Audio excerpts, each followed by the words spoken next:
Shalom, salam sejahtera, sahabat jalan yang lurus. Selamat berjumpa kembali di channel ini.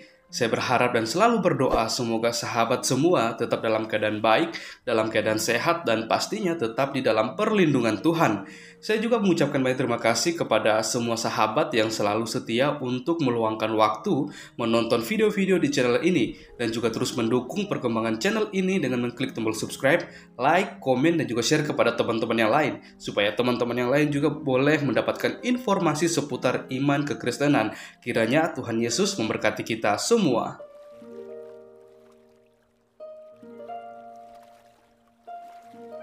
Sahabat yang diberkati dan dikasihi oleh Tuhan kita Yesus Kristus, di kesempatan kali ini kembali lagi kita akan bersama-sama menyaksikan suatu diskusi atau debat yang sangat menarik, di mana di dalamnya ada para apologet Kristen dan juga bersama dengan Ustadz Tsuma dan kawan-kawannya. Kita akan melihat serta menyaksikan bagaimana para apologet Kristen akan membantah dan juga mematahkan setiap argumentasi dan data-data yang dibawakan oleh Ustadz Tsuma bersama dengan kawan-kawannya. Karena lagi-lagi Ustadz Tsuma ini terus berkuar-kuar tentang iman kekristenan yang tidak dia imani. Bahkan juga dia banyak menjelaskan tentang ayat Alkitab yang dijadikan untuk sarana atau alat untuk menyerang iman kekristenan yang dia sendiri tidak mengerti dan memahami maksud dan tujuan dari ayat Alkitab yang dia pakai atau dia gunakan untuk menyerang iman kekristenan itu sendiri. Maka dari itu, tanpa berlama-lama, mari langsung saja kita simak videonya. Dan saya mempersilahkan untuk kita bisa memberikan komentar yang baik, positif, saling membangun, bukan untuk saling menjatuhkan satu dengan yang lain. Dan kiranya melalui video ini kita semua boleh dicerdaskan. Selamat menyaksikan, Tuhan Yesus memberkati. Alam semesta ini ada dengan sendirinya atau ada yang mengadakan? Ada yang mengadakan dan itu kita ketahui. Ada yang menciptakan lewat firman yang menampakkan ya, tentu dia tidak ada. Oh, berarti alam semesta ini ada dengan sendirinya gitu. Kalau kita berbicara di luar firman, itu bisa jadi. Maksudnya gimana? Sekarang begini, apakah alam semesta ini bisa ada tanpa ada yang menciptakan? Menurut firman Tuhan, itu tidak bisa. Karena harus ada yang menciptakan. Tapi kalau tidak ada firman Tuhan di dunia ini, tidak ada keyakinan di dunia ini, maka tak satu pun manusia yang bisa mengatakan ada yang menciptakan dunia ini. Bagian sains pun tak akan pernah bisa. Sekarang tunggu dulu, sabar dulu. Sekarang saya tanya, apakah alam semesta ini tercipta dengan sendirinya atau ada yang menciptakan? Ada yang menciptakan menurut firman Tuhan. Oke. Bawa firman Tuhan. Anda kan punya akal. Tunggu dulu, jangan dulu lari ke ranah teologi. Sekarang ketika pencipta alam Bang Juma, pertanyaan ini ada. Pertanyaan yang Abang Juma tanyakan ini kepada saya, itu ada pertanyaan ini karena ada agama. Seandainya tidak ada agama, maka semua manusia mengatakan tidak ada yang menciptakan ini karena tidak bisa dibuktikan. Ingat itu, Bang. Mungkin. Ateis aja mengakui adanya esensi di luar alam semesta. Ateis loh itu. Betul. Ateis itu orang bodoh. Orang bodoh. Kenapa saya katakan ateis orang bodoh? Tunggu dulu, Bang. Kenapa saya katakan ateis orang bodoh? Ateis itu percaya adanya setan, iblis, jin. Dia percaya, tetapi sama Tuhan dia tidak percaya. Itulah kebodohan mereka. Di sini ada Mas Agung juga, Bang Zuma, Bang Bu Ani. Maaf, sabar sebentar. Bang Zuma, Ibu Ani, di sini sekalian ada Bang Agung Adrian. Sekalian diinjili Bang Zuma, silahkan supaya sadar Bang Agung ini. Silahkan. Silahkan ikut sekalian. Pertanyaan pertama, sedikit lagi saya. Tadi Anda mengatakan alam semesta ini ada karena ada yang menciptakan. Betul ya? Alam semesta ini ada karena ada yang menciptakan. Pertanyaan saya, ketika yang menciptakan ini tidak nuzul menjadi makhluk, apakah pencipta itu nggak ada? Atau tetap ada? Kalau tidak ada firman Tuhan itu bisa tidak ada. Kok larinya ke firman Tuhan terus Anda ini? Firman itu apa sebenarnya? Ini logika dulu supaya Anda itu memahami apa yang tertera dalam kitab Anda. Anda mengatakan alam semesta ini ada karena ada yang menciptakan. Bang Juma harus ketahui ini ada karena ada yang menciptakan. Nah, esensi yang menciptakan ini, kalau dia tidak nampak di atas muka bumi ini, apakah kemudian pencipta itu nggak ada? Bang Juma udah saya katakan, logika manusia memiliki logika, akal pikiran karena kuasa Tuhan. Ingat itu. Maka pada saat kita berbicara tidak bisa lepas dari konteks keimanan. Kalau mau berbicara tentang penciptaan. Jika kita tidak berbicara tentang melalui keimanan, maka kita termasuk adalah orang-orang yang tidak mengenal kebenaran. Oke, saya tanya iman Anda. Menurut iman Anda, kalau pencipta alam semesta ini tidak nuzul menjadi manusia, apakah pencipta alam semesta itu nggak ada? Tentu iya. Loh, lalu yang menciptakan alam semesta siapa? Ya? Tuhan, jelas. Yang menciptakan alam semesta siapa? Kenapa? Lalu yang menciptakan alam semesta siapa? Kan sudah saya jelaskan sama abang tadi. Kita mau berbicara tentang konteks dalam ilmu dunia atau ilmu keimanan. Loh, kok bentar lagi. Saya minta dari logika, Anda lari ke iman. Sekarang saya tanya iman Anda, Anda lari ke logika. Anda mengatakan berarti kita masuk kita masuk konteks logika ya. Bang Juma, berarti logika itu berarti ilmu dunia ya. Tidak masuk iman ya. Ini sekarang saya tanya kepada iman Anda, apakah alam semesta ini menurut iman Anda ada yang menciptakan? Ada. Ada, menurut iman Anda kan? Nah, sekarang menurut iman Anda, ketika esensi yang mencipta ini tidak nampak oleh manusia, apakah pencipta itu nggak ada? Tentu tidak ada. Karena apa? Bagaimana caranya Lalu yang kita bisa menciptakan percaya siapa? adanya? Lalu yang menciptakan siapa? Bang Juma, begini Bang Juma. Bagaimana caranya manusia bisa percaya adanya Tuhan Sang Pencipta jika Tuhan itu pun tidak pernah menunjukkan keberadaannya? Loh, ini dia dengan memperlihatkan alam semesta, itu telah menunjukkan keberadaannya. Gimana sih abang ini? Saya tanya sama abang, dari mana abang tahu? Dari mana abang tahu? Dari mana abang tahu bahwa yang menciptakan ini adalah Tuhan? Saya tanya sama abang. Dari mana abang tahu bahwa yang menciptakan ini adalah Tuhan? Lalu kalau bukan esensi yang Maha Kuasa, lalu siapa yang menciptakan alam ini? Paulus. Yang saya tanya sama abang, dari mana abang tahu bahwa Tuhanlah yang menciptakan alam raya ini? Dari mana? Karena tidak mungkin makhluk yang menciptakan. Tidak mungkin. Iya, pasti ada esensi yang lebih kuat, yang lebih kuasa. Dari mana abang tahu? Dari mana abang tahu? Dari penglihatan saya.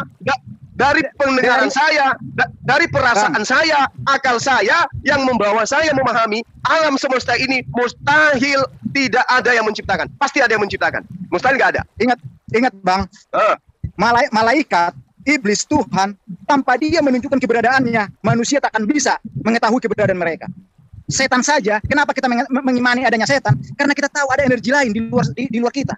Dan itu bisa itulah hukum alamnya. Hukum alam itu memperlihatkan kepada kita alam semesta. Dengan adanya alam semesta berarti ada yang menciptakan. Sekarang begini. Tanpa dia menunjukkan keberadaannya, kita tak akan percaya adanya setan. Anda salah, Anda keliru besar. Sekarang ketika Anda masuk ke dalam hutan, Anda menemukan jejak daripada jejak binatang. Apakah Anda sadar bahwa tadi di situ ada binatang? Karena ada bukti kan? Karena ada bukti. Nah, sekarang alam semesta ini jejak Tuhan. Adanya alam semesta ini bukti adanya Tuhan. Ada jejak Tuhan. Bukan jejak ada tanda-tanda yang Tuhan berikan kepada manusia yang berpikir bahwa alam semesta ini nggak mungkin tercipta dengan sendirinya. Pasti ada yang menciptakan. Jejak binatang yang Anda temukan di hutan tidak mungkin terbuat sendiri. Pasti ada yang memijakkan kakinya di sana. Itu logika sederhananya. Bumi ini bukan jejak, Bang. Loh, apa yang Anda maksud jejak? Itu tanda peninggalan. Alam semesta ini tanda peninggalan penciptaan Tuhan. Kitab Kejadian Anda baca coba. Alam semesta ini. Abang. Kalau abang berbicara tentang iman, kan sudah saya jelaskan. Jawaban ini hanya bermain kata-kata. Udahlah, fokus. Pusing aja. Sudah, kembali ke Bu Ani. Silakan Bu Ani. Iya, Trinitas memang harus dikasih tahu seperti ini. Tadi saya mengambil kata-kata dari Bang Juma. Segala sesuatu tidak ada kalau tidak diciptakan. Nanti dulu. Saya ngambil dari kata-kata Bang Juma, segala sesuatu tidak ada kalau tidak diciptakan. Ya. Termasuk alam semesta. Termasuk kita mau merujuk kepada Yesus. Tadi kita jadi meninggalkan tema Yesus masuk ke rahim Maria. Jadi sebelum Yesus ada, baik di surga maupun di bumi, tadinya Yesus tidak ada. Karena kehendak YHWH lah diciptakan Yesus sebelum bumi ada. Nah, yang masuk ke rahim Maria adalah Yesus yang diciptakan sebelum bumi adalah tadi. Bukan sang penciptanya, tapi Yesus itu ciptaan. Udah, itu ayatnya banyak ya di Alkitab. Memang Trinitas tidak mau ungkap itu. Atau memang mereka tidak dikasih Roh Kudus sehingga tidak bisa menyingkapkan hal itu. Jadi yang masuk ke rahim Maria adalah anak Allah yang diciptakan. Jadi Yesus baik di surga maupun di bumi tetap anak Allah. Yahweh lah yang menciptakannya. Udah seperti itu, Alkitab mengatakan seperti itu. Itu dulu yang saya akan memberikan pengertian kepada Trinitas bahwa yang ada di dalam rahim Maria itu adalah bukan Allah yang Maha Tinggi, bukan YHWH, tetapi ciptaannya yaitu Yesus. Ciptaan tersendiri, bukan YHWH, itu Yesus. Udah itu aja dulu, Bang. Makasih. Iya. Jadi kalau di Al-Quran itu dijelaskan bagaimana kemudian para nabi itu berada pada kehidupan praeksistensi mereka. Jadi sebelum menjadi jasad manusia, mereka itu sudah ada. Wa iz ahadzallahu mitsaqan nabiyyin lama ataitukum min kitabin wa hikmah. Summa ja'akum rasulun musaddiqan lima ma'akum la tu'minunna bihi wa lan tusurunna. Itu sudah jelas dalam Al-Qur'an bahwa memang kehidupan itu ada, alam roh itu ada, para ekstensi para nabi itu ada. Mereka sudah dikhususkan memang untuk menjadi nabi, menjadi rasul, menjadi mesias bagi kaum yang diutus kepada mereka. Al-Qur'an mengakui itu, dan lagi-lagi Bible juga menerangkan bahwa Yesus itu diperuntukkan untuk menjadi mesias. Kok dibantah? Kok jadi Tuhan yang masuk ke dalam diri Maria? Ini dari Romawi Yunani ajaran ini, bukan dari ajaran Yesus itu. Itu Ibu Unitarian. Yesus yang pertama itu tidak memahami itu. Iya, kenapa?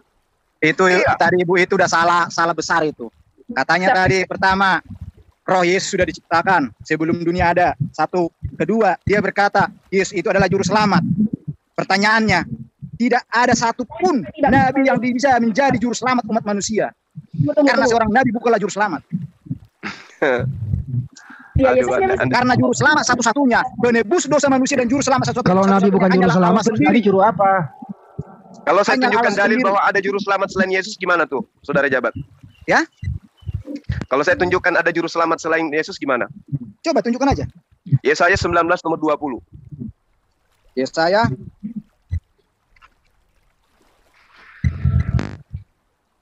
Yesaya 19. Iya. Nomor 20. Ah. Saya baca ya. Saya bacain aja ya. Lus akan menjadi tanda kesaksian bagi Tuhan semesta alam di tanah Mesir. Apabila mereka berseru kepada Tuhan, oleh karena orang-orang penindas, maka Ia akan mengirim seorang juru selamat kepada mereka yang akan berseru mereka. Nah, siapa juru selamat yang dimaksud di situ? Juru selamat di sini dalam hal apa? Penindasan apa? Apakah ini juru selamat dalam hal untuk masuk ke dalam surga? Allahu Akbar. Ya, Anda harus ketahui konteks ini loh. Konteks peperangan itu berbeda, Bang. Ya, saya tanya dulu, yang dikirim oleh Tuhan sebagai juru selamat di tanah Mesir itu ada atau tidak? Ya? Yang diutus untuk menyelamatkan mereka sebagai juru selamat ini ada nggak selain daripada Yesus? Yang saya tanya sama Abang, kita berbicara konteks juru selamat untuk masuk surga atau konteks juru selamat dalam peperangan? Loh, kalau untuk masuk surga, Musa juga mengajarkan itu. Apa? Musa? Loh, Musa mengajarkan siapa yang mentaati Torah. Coba Anda baca itu. Ya, kenapa Torah itu bisa menyelamatkan? Karena apa? Torah itu adalah firman Tuhan, perkataan Tuhan. Yesus mengajarkan apa rupanya ketika dia datang? Mengajarkan menuhankan dirinya atau mengajarkan taat kepada hukum Torah? Makanya saya katakan sama Abang, satu-satunya juru selamat dan penebus dosa manusia hanyalah Allah sendiri. Lewat firman-Nya sebagai tuntunan, sebagai petunjuk jalan sama umat manusia. Nah, tetapi yang bisa menghapus dosa manusia, menyelamatkan dosa manusia, memindahkan manusia masuk ke dalam surga hanyalah Allah sendiri, yaitu rohnya Yesus sendiri. Karena Allah itu adalah roh. Di situ sesatnya di situ. Di situ sesatnya. Di terakhir itu. Lagi-lagi Anna Maria dianggap sebagai Tuhan itu sendiri. Sesatnya di situ. Coba Anda baca Yehezkiel 18 nomor 19. Hiduplah menurut ketetapanku dan tetap mengikuti peraturanku dengan berlaku setia. Itulah orang yang benar dan ia pasti mendapatkan hidup. Demikianlah firman Tuhan. Makanya berarti untuk mendapatkan hidup itu mentaati apa? Ketetapan Tuhan kan? Ada nggak perintah untuk mendapatkan hidup menyembah manusia bernama Yesus? Ada nggak? Siapa? Nggak. Saya tanya dulu sama Abang. Yang disembah oleh umat Kristen itu apakah tubuhnya Yesus atau rohnya Yesus? Kalau Anda mengatakan tidak menuhankan Yesus, berarti tidak ada Trinitas. Ya kan? Nah, sekarang kalau Anda ingin saya lebih jelas lagi, saya memang Bang, Anda. Bang, sekarang begini. Sudah saya katakan sama Abang. Jasad kemanusiaan Yesus itu di mana? Ya? Tubuh jasad kemanusiaan Yesus itu di mana sekarang? Diubahkan menjadi tubuh kemuliaan. Nah, diubahkan berarti manusia kamu rubah menjadi Tuhan. Salah nggak? Apaan? Kok tubuh manusianya kamu rubah menjadi apa? Tubuh manusia tadi ini berubah menjadi apa? Tahu nggak Bang? Tubuh kemuliaan itu tidak ada unsur dari kedagingan yang diambil dari situ. Lalu yang saya tanya, daging Yesusnya kemana? Daging Yesusnya kemana? Itulah yang dikatakan diubahkan menjadi tubuh kemuliaan. Artinya berarti apa? Tuhan Anda terbuat dari manusia. Pada saat tubuhnya itu diubahkan, maka unsur kedagingan inilah makanya Unitarian itu tidak mau menjadi Trinitas. Karena ternyata unsur sedikit pun menjadi tubuh kemuliaan. Lalu tubuh manusianya kemana? Itu tidak memiliki bagian di dalam kerajaan surga. Tubuh kemanusiaan anak Maria itu kemana? Tidak kekal, tidak bisa hidup di dalam kekekalan. Ingat itu. Yang bisa hidup di dalam dunia kekekalan hanyalah yang kekal. Berarti Tuhan Anda itu terdiri dari unsur kemanusiaan yang dirubah menjadi tubuh kemuliaan. Sudah selesai. Unsur tubuhnya yang dari tubuh kedagingan itu tidak ada diambil sedikit pun. Yang diubahkan menjadi. Lalu mana tubuh kemanusiaannya mana? Kan sudah dikatakan diubahkan menjadi tubuh kemuliaan tanpa mengambil. Yang diubah ini tubuh manusia. Manusianya Yesus. Tubuh kemuliaan itu berasal dari tubuh apa? Tubuh kemuliaan berasal dari surga. Bukan berasal dari debu tanah. Bukan berasal dari tubuh manusia yang panah ini. Lalu tubuh Yesus mana? Tubuh manusia Yesus mana? Kan kalau diubah kan berarti dihilangkan. Udah. Silakan Bu Ani, silakan. Iya. Ingat Bang Juma, sekarang Bang Juma memiliki tubuh. Itu tubuhnya Bang Juma tidak bisa katakan Bang Juma inilah tubuhku, inilah Juma, tidak bisa. Karena apa? Tubuhmu itu belum kekal. Tetapi Udah, Tuhan Anda terbentuk dari manusia. Udah. Juma yang sebenarnya. Gak ada. Pendeta MYM juga mengakui kok bahwa Tuhan manusia, Tuhan Yesus itu, Tuhan Kristen itu ada unsur kemanusiaan. Udah selesai. Anda pun mengakui tubuh manusianya Yesus ada unsur menjadi tubuh kemuliaan. Dari mana asalnya tubuh kemuliaan Yesus? Dari tubuh manusia. Udah selesai. Tuhan Anda memang manusia. Udah. Cukup. Oke, saya jelaskan sekarang. Silakan. Ya, ayat yang dimaksud Bang Yuma tadi bahwa akan mengirimkan juru selamat itu ketika bangsa Israel ditindas di Mesir ya. Nah, kalau yang namanya YHWH disebut juru selamat, lalu Yesus juga disebut juru selamat. Memang dari zaman dahulu sampai hari ini YHWH itu kan maha segala-galanya ya. Jadi ketika mengampuni umatnya, ketika Yesus belum diturunkan ke bumi, ketika Yesus belum lahir, itu ya kata-katanya, ayatnya ya banyak yang mengatakan bahwa YHWH itu juru selamat. Juru selamat dari segalanya. Ketika zaman Musa, ketika hukum Taurat, caranya YHWH menyelamatkan umatnya supaya tidak dihukum. Karena dosa serius, dosa itu ada. Nah, supaya tidak dihukum, bagaimana YHWH menjadi juru selamat, menyelamatkan umatnya supaya tidak jadi dihukum, yaitu dengan mempersembahkan domba. Ya, bila yang mampu, kalau tidak mampu bisa juga burung tekukur. Ya, itu caranya YHWH mengampuni umatnya ketika banyak cara YHWH mengampuni umatnya ketika Yesus belum lahir. Nah, rancangan kehendak dari YHWH sendiri itu ketika mengutus Yesus turun ke bumi, memang di Alkitab dikatakan Yesus sebagai juru selamat penebus dosa itu buat seluruh keturunan Adam. Ya, itu bisa dibaca di Roma 5 ayat 12 dan 17. Ya, itu kata-katanya seperti ini. Dosa masuk melalui satu orang, itu memaksudkan Adam, sehingga umat manusia berdosa. Kan nggak ada manusia yang tidak berdosa, toh Bang? Ibu, kenapa dikatakan hanya karena satu orang? Apakah cuma Adam doang yang berdosa, nggak ikut Hawa? Dulu dengan ayat-ayatnya. Nah, itu Yesus dikhususkan menebus dosa keturunan Adam, dosa warisan dari Adam. Apa sih dosa diwariskan Adam itu? Satu, warisan dari Adam itu satu dosa dan kematian. Nah, di ayat 17, Roma 5 ayat 17, Yesus datang sebagai karunia. Karunia apa? Kita baca lagi di 1 Korintus 15 ayat 21 dan 22. Silakan dibaca itu ayat biar semua kita dengar, nanti biar paham Yesus itu sebagai juru selamat seperti apa. Karena Allah itu memang menyarankan memberikan perantara penebusan dosa itu melalui Yesus, itu benar. Cuman caranya Trinitas itu kok jadi menuhankan Yesus. Ini sarana untuk Ibu, penebusan direncanakan untuk Yesus, gitu, dari Yesus, gitu, dari Ibu, YHWH. Saya menanyakan sama Ibu, tadi Ibu mengatakan karena dosa satu orang. Kenapa dikatakan satu orang? Kenapa bukan dua orang? Padahal mereka ada dua orang, ada Adam sama Hawa di situ. Iya, tetapi biasanya yang bertanggung jawab adalah Adam, karena Adam manusia yang pertama diciptakan. Di Alkitab memang Ibu itu kan paling mengerti Alkitab, kata Ibu. Makanya saya nanya sama Ibu. Kalau nggak bisa biar saya jelaskan. Coba dibaca dulu deh ayatnya dulu dong. Dari kata-kata saya ini kan ada ayatnya, saya tidak. Yang Roma 5 yang tadi. Roma 5 ayat berapa? Ayat 12 ya? Apa ayat berapa itu tadi? Roma 5 ayat 12 dan 17 ya. Itu antara Adam dan Yesus. Iya. Kenapa dikatakan hanya karena satu orang? Kenapa bukan karena dua orang? Ya kata-katanya begitu sih. Saya tidak menambahi sih. Kata-katanya ya, seperti itu. Makanya saya tanya sama Ibu. Ibu kan memahami Alkitab. Makanya saya tanya sama Ibu, kenapa dikatakan satu orang? Kenapa bukan dua orang? Padahal Adam dan Hawa itu ada dua. Coba aja baca ayatnya. Kan udah Ibu baca tadi. Makanya saya tanya sama Ibu, kenapa di Alkitab itu dituliskan seperti itu? Kenapa Tuhan berkata seperti itu? Baca aja dulu ayatnya, baru nanti dijelaskan. Saya nggak mau asumsi. kayak Anda Ya. itu. Ini Pak Jabat ya?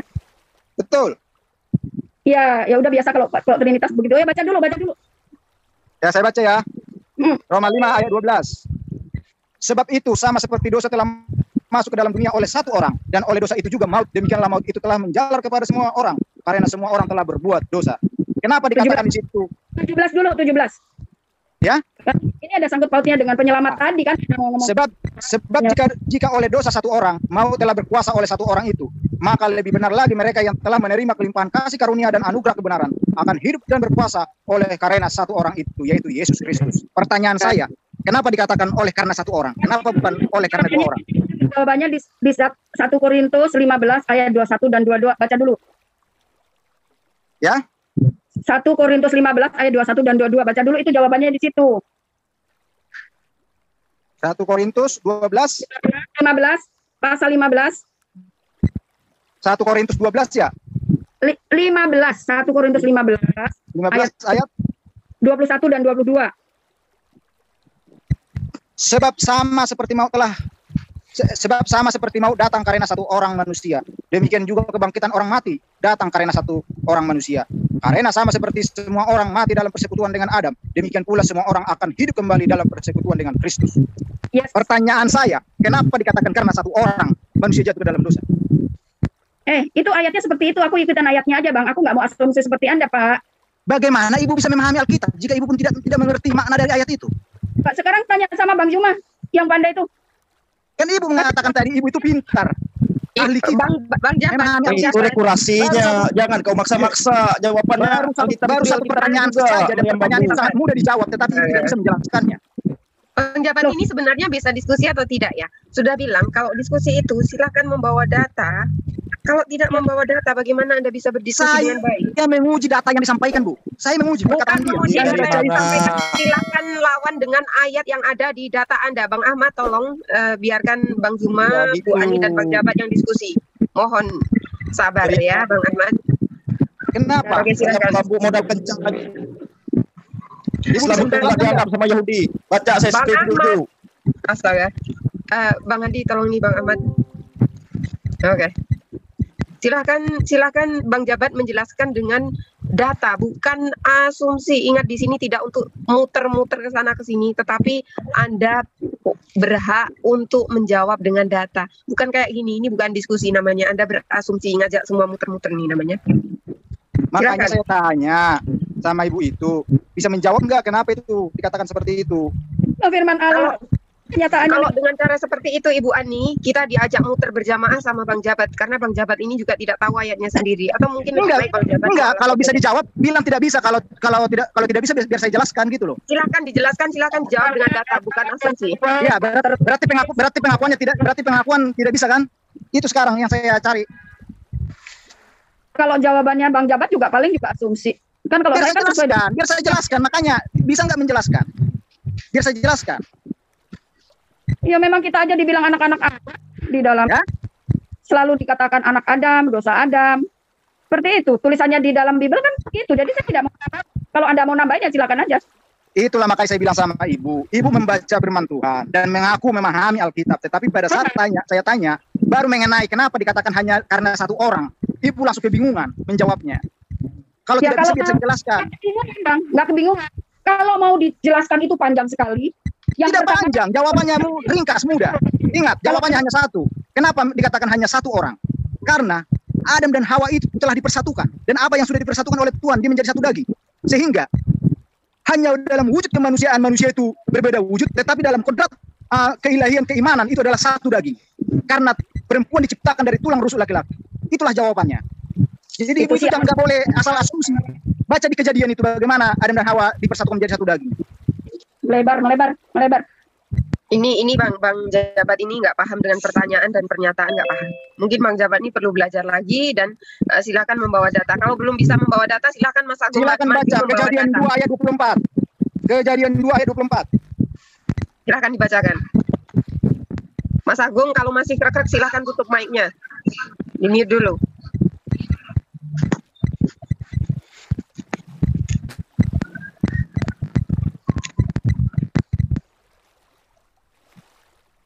Silahkan dibacakan Bang Jabat. Jangan diem. Kalau diem semua. Kalau ngomong semua gimana dong? Ya. Nah, Silahkan ayat dijelaskan 22. dengan data. Ayat yang tadi disebutkan Jabat itu Dan dari rusuk yang diambil Tuhan Allah dari manusia itu dibangunnyalah seorang perempuan, lalu dibawanya kepada manusia itu. Lalu berkatalah manusia itu, inilah dia tulang dari tulangku dan daging dari dagingku. Ia akan dinamai perempuan sebab ia diambil dari laki-laki. Sebab itu seorang laki-laki akan meninggalkan ayahnya dan ibunya dan bersatu dengan istrinya sehingga keduanya menjadi satu daging, bukan dua daging. Karena ya apa? udah, baca aja. Tahu. Itulah yang saya katakan tadi. Kenapa dikatakan di dalam Roma 5 ayat 12 itu? Oleh karena satu orang. Tetapi ibu itu pun menjelaskan bingung. Nggak bingung. Padahal katanya memahami Alkitab. Aku nggak bingung. Bang Jabat. Cuma yang saya baca kan memang kata-katanya cuma Adam. Nah kalau soal dipersatukan, kita juga dipersatukan. Kalau kita sudah suami istri, kita dipersatukan oleh Tuhan, tidak boleh dipisahkan oleh manusia. Kalau yang sudah Ibu, saya hanya satu berpesan sama Ibu. Memahami Alkitab itu, firman Tuhan, tidak cukup dengan akal manusia. Butuh tuntunan Roh Kudus. Dan pengakuan kita mengatakan kita kepenuhan Roh Kudus, kita tidak bisa mengatakan, saya kepenuhan Roh Kudus, maka dengarlah perkataanku. Tetapi, dari apa yang kita sampaikan, dari situlah terlihat bahwa apakah manusia itu dituntun oleh Roh Kudus atau tidak. Terlihat dari nilai-nilai yang disampaikan itu. Kalau dipimpin Roh Kudus, nggak mungkin menyembah manusia. Itu poinnya. Gini, makanya dikatakan sembahlah dalam roh dan kebenaran. Karena apa? Allah itu adalah roh, yaitu rohnya Yesus. Kayak mana mau di dalam kebenaran kalau sembahannya manusia? Gak ada, Kristen nyembah manusia itu gak ada. Lah Yesus bukan manusia, Pak. Loh, harus tahu dulu. Karena kebanyakan yang saya harus tahu? Itu gini bukan sisi kedagingan kemanusiaan Yesus yang sisi kedagingan. Artinya sisi ketuhanan itu rohnya Yesus sendiri. Itulah. Lalu mana sisi kedagingannya? Sisi kedagingannya mana Yesus? Karena kedagingan itu adalah perantara utusan yang digunakan. Iya. Dan kedagingan Yesus mana sekarang? Kedagingan Yesus bisa mana? Mengajarkan segala firman-Nya, Karena yang bangkit dari kematian itu daging. Lalu daging Yesus itu menjadi apa dia? Kan sudah saya katakan sama Bang Juma tadi bahwa ya, menjadi apa Yesus yang sisi kemanusiaannya diubah menjadi tubuh kemuliaan. Pertanyaan saya, sisi kemanusiaan tunggu, jangan asumsi di hadapan saya nggak suka. Sekarang gini, tubuh kemuliaan Yesus itu berasal dari mana? Berasal dari mana? Tubuh sisi kemanusiaannya itu berasal dari firman. Nah kan, Roh Kudusnya belepotan. Saya tanya, tubuh kemanusiaan Yesus itu kemana perginya? Ya, kan sudah saya katakan sama Bang Juma. Iya, betul. Tapi kan Anda ingin menipu saya. Sekarang saya tanya, tubuh kemanusiaan Yesus kemana? Jadi tubuh kemuliaan. Tubuh kemuliaan itu tadinya berasal dari mana? Ya, bukan berasal. Tubuh kemanusiaan. Kan kemuliaan itu adalah atas kehendak Allah. Anda ingin menyembunyikan identitas kemanusiaan Yesus. Itulah salahnya. Makanya Anda ditentangkan sama Unitarian. Saya kasih perumpamaan sama Bang Juma satu. Jika Bang Juma bisa mengartikan perumpamaan saya ini, luar biasa Bang Juma. Oh iya, pasti bisa. Anakmu bukanlah anakmu, anakku bukanlah anakku, tubuhmu bukanlah tubuhmu, dan tubuhku bukanlah tubuhku. Maka jika engkau bisa memahami makna dari perumpamaan ini, maka engkau akan mengenal siapa dirimu, kemana engkau, apa tujuanmu. Paham saya itu. Itu namanya ilmu ihsan. Kita ini semua milik Allah, kita semua ini berasal dari Tuhan. Berarti anaknya Abang bukan, kenapa anaknya Abang bukan anaknya Abang? Abang punya anak nggak? Saya punya anak. Saya punya anak, dan itu adalah titipan Allah, itu ciptaan Allah, bukan ciptaan saya. Itu anaknya Abang enggak? Itu anak saya, itu titipan Tuhan kepada saya, tapi bukan ciptaan saya. Selamanya itu anaknya Abang. Selamanya anaknya Abang. Ya selamanya itu anak saya. Saya mempertanggungjawabkan dia di dunia dan di akhirat. Bagaimana mungkin Anda nanti di akhirat mengatakan itu anaknya Abang? Sedangkan dia pun tidak memiliki unsur kedagingan Abang lagi. Gimana ceritanya orang ini? Abang mengatakan dia anak di dunia karena apa? Dia lahir karena dari keturunan kedagingan kita. Maka kita katakan dia anak. Tetapi pada saat dia dibangkitkan nanti pada hari kebangkitan dengan tubuh kemuliaan, maka sisi tubuh dari kita orang tuanya itu akan hilang. Karena tubuh Anda harus belajar dulu, saudara. Maka hanya satulah Bapamu. Anda adalah Allah sendiri. Tuhan sendiri itulah Bapamu. Membimbing dia menjadi dewasa itu bapaknya dengan mamanya. Jadi itu yang dulu dinilai. Kok ada yang akal apa kepakai? Siapa ya? Ini mic siapa yang bunyi ya? Makanya saya katakan manusia. Saya mute semua ini, ada yang ngebrung ini. Si Jabat sepertinya. Coba Mas Jabat dibuka mic-nya sebentar. Tak mute semuanya ya. Ngebrung suaranya. Mas Jabat dibuka mic-nya. Coba dibuka, Jabat aja dibuka. Oh, Bu Ani yang ngebrung, Bu Ani. Kenapa? Mic-nya ngebrung. Gutuk-gutuk di sini, kedengaran gutuk-gutuk. Coba dicabut mic-nya terus dimasukin lagi biar nggak mengganggu. Dicabut dulu mic-nya terus ditancapkan lagi. Ya. Nah, coba sekarang dites. Cek. Ya udah, mungkin ya udah bagus. Lanjut. Saudara Jabat, Anda harus banyak belajar tentang tubuh kemuliaan itu. Dan Anda harus belajar banyak bahwa ketika orang bangkit nanti itu bangkit dengan jasadnya, bukan cuma rohnya. Anda harus belajar dulu itu. Anda punya Bible, silakan Anda buka Yehezkiel 37. Baca satu perikop, bagaimana Tuhan menceritakan dia akan membangkitkan seluruh manusia. Jasadnya. Jadi kelamin Anda yang sekarang yang Anda pakai ini, yang Anda pakai, itu akan bangkit nanti. Di hari kemudian. Baca Yehezkiel, saatnya Anda belajar. Supaya jangan Anda artinya pemahaman Bang Zuma itu, ketika di kelak nanti, semua manusia itu wujudnya manusia gitu. Di surga itu juga ada kelaminnya juga gitu ya. Loh ya, baca Yehezkiel 37. Oh, nah. Nggak seperti itu yang diyakini umat Kristen itu. Ya urusan Anda, keyakinan cuma meriam keyakinan Anda. Silakan, saya hanya berbicara mengenai Bible. Itu data loh Pak. Kalau keyakinan Anda kan dari Romawi. Allah saya nggak ngerti pemahaman tentang Bible kitab suci ya orang Kristen yang tahu persis. Iya. Enggak. Beda. Kau yang framing sendiri. Orang Kristen itu memahami Bible dengan iman, kami dengan akal. Nggak malu kau. Moderator tunjukkan Yehezkiel 37 biar orang-orang ini kita kasih kuliah 3 SKS. Dulu Bapak, Anda tenang, saya kasih kuliah 3 SKS. Tolong moderator tunjukkan Yehezkiel 37. Yehezkiel 37, oke. Ya. Bentar. Mulai ayat 1 nomor 1 tidak bisa saya screen saya. Bang Handi, tolong saya screen Bang Handi. Orang ini sadar, jangan menganggap Bang Handi itu nanti rohnya saja, enak kali. Tubuh Anda yang harus bertanggung jawab nanti di neraka, bukan roh Anda saja. Tubuh Anda juga yang harus dibakar di dalam. Oh, sudah, oke. Tolong dibaca, Bapak yang tadi. Oke, Yehezkiel 37. Ibu Ani tatut mungkin headsetnya tolong dibuka dulu. Saya headset karena ada beberapa yang masuk sebenarnya. Bunyi soalnya mungkin di mute sebentar, nanti kalau mau speak up baru dibuka.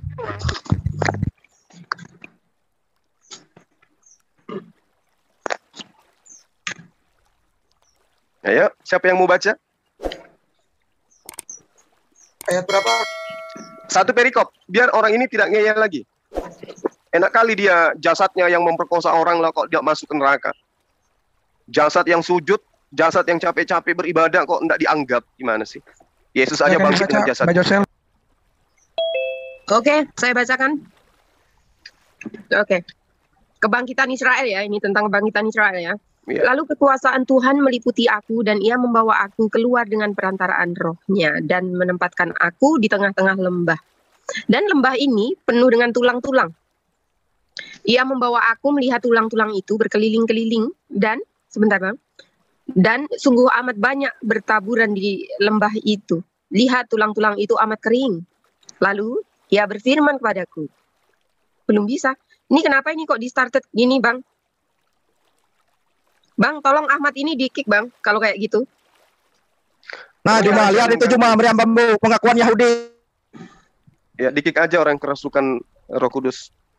Yang katanya ini. Ya. Ngawur itu. Oke. Silakan. Hai anak manusia, dapatkah tulang-tulang ini? Hai anak manusia, dapatkah tulang-tulang ini dihidupkan kembali? Aku menjawab, ya Tuhan Allah. Engkaulah yang mengetahui. Lalu firman-Nya kepadaku, bernubuatlah mengenai tulang-tulang ini dan katakanlah kepadanya, hai tulang-tulang yang kering, dengarlah firman Tuhan. Beginilah firman Tuhan Allah kepada tulang-tulang ini. Aku memberi nafas hidup di dalammu, supaya kamu kembali hidup. Hidup kembali, bukan kembali hidup, supaya kamu hidup kembali. Aku akan memberi urat-urat kepadamu dan menumbuhkan daging kepadamu. Aku akan menutupi kamu dengan kulit dan memberikan kamu nafas hidup, supaya kamu hidup kembali. Dan kamu akan mengetahui bahwa akulah Tuhan. Lalu bernubuatlah seperti perintahkan kepadaku dan segera sesudah aku bernubuat kedengaranlah suara berderak-derak dan tulang-tulang itu bertemu satu sama lain. Sedang aku mengamat-amatinya, lihat urat-urat ada dan daging tumbuh padanya, kemudian kulit menutupinya, tetapi mereka belum bernafas.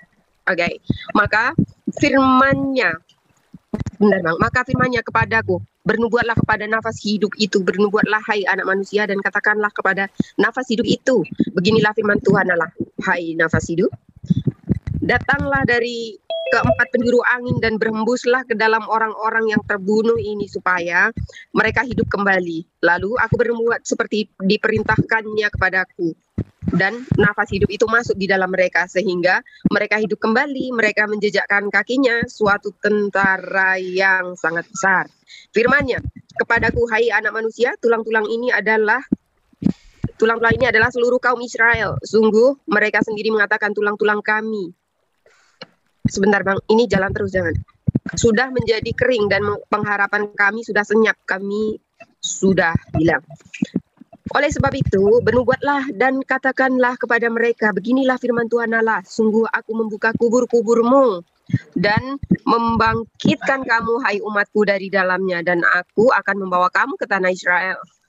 Dan kamu akan mengetahui bahwa akulah Tuhan pada saat aku membuka kubur-kuburmu dan membangkitkanmu kamu, hai umatku, dari dalamnya.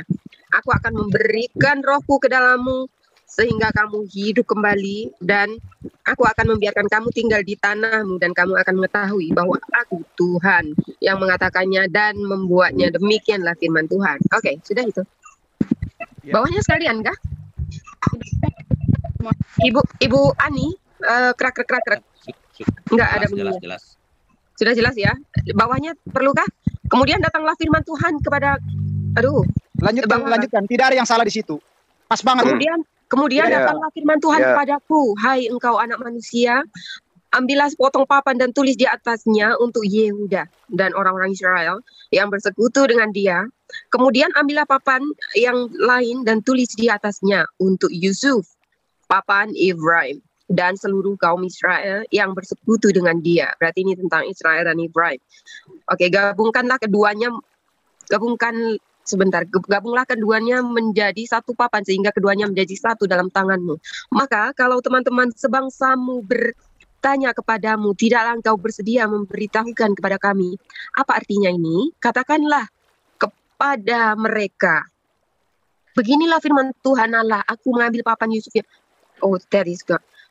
mengambil papan Yusuf yang dalam tangan Efraim beserta suku-suku Israel yang bersekutu dengan dia dan menggabungkannya dengan papan Yehuda, dan aku akan menjadikan mereka satu papan sehingga mereka menjadi satu dalam, naik lagi Bang, dalam tanganku, dan sedang engkau memegang papan-papan yang kau tulisi itu dalam tanganmu di hadapan mereka. Katakanlah kepadamu, beginilah firman Tuhan Allah, sungguh aku menjemput orang-orang Israel dari tengah bangsa-bangsa kemana mereka pergi, aku akan mengumpulkan, naik lagi Bang, mengumpulkan mereka dari segala penjuru dan akan membawa mereka ke tanah mereka. Aku akan menjadikan mereka satu bangsa di tanah mereka, di atas gunung-gunung Israel. Sebentar. Dan satu raja memerintahkan mereka, seluruh mereka tidak lagi menjadi dua bangsa dan tidak lagi berbagi menjadi dua kerajaan. Mereka tidak lagi menajiskan dirinya dengan berhala-berhalanya atau dewa-dewa mereka yang menjijikkan atau dengan semua pelanggaran mereka. Tetapi aku, naik lagi Bang.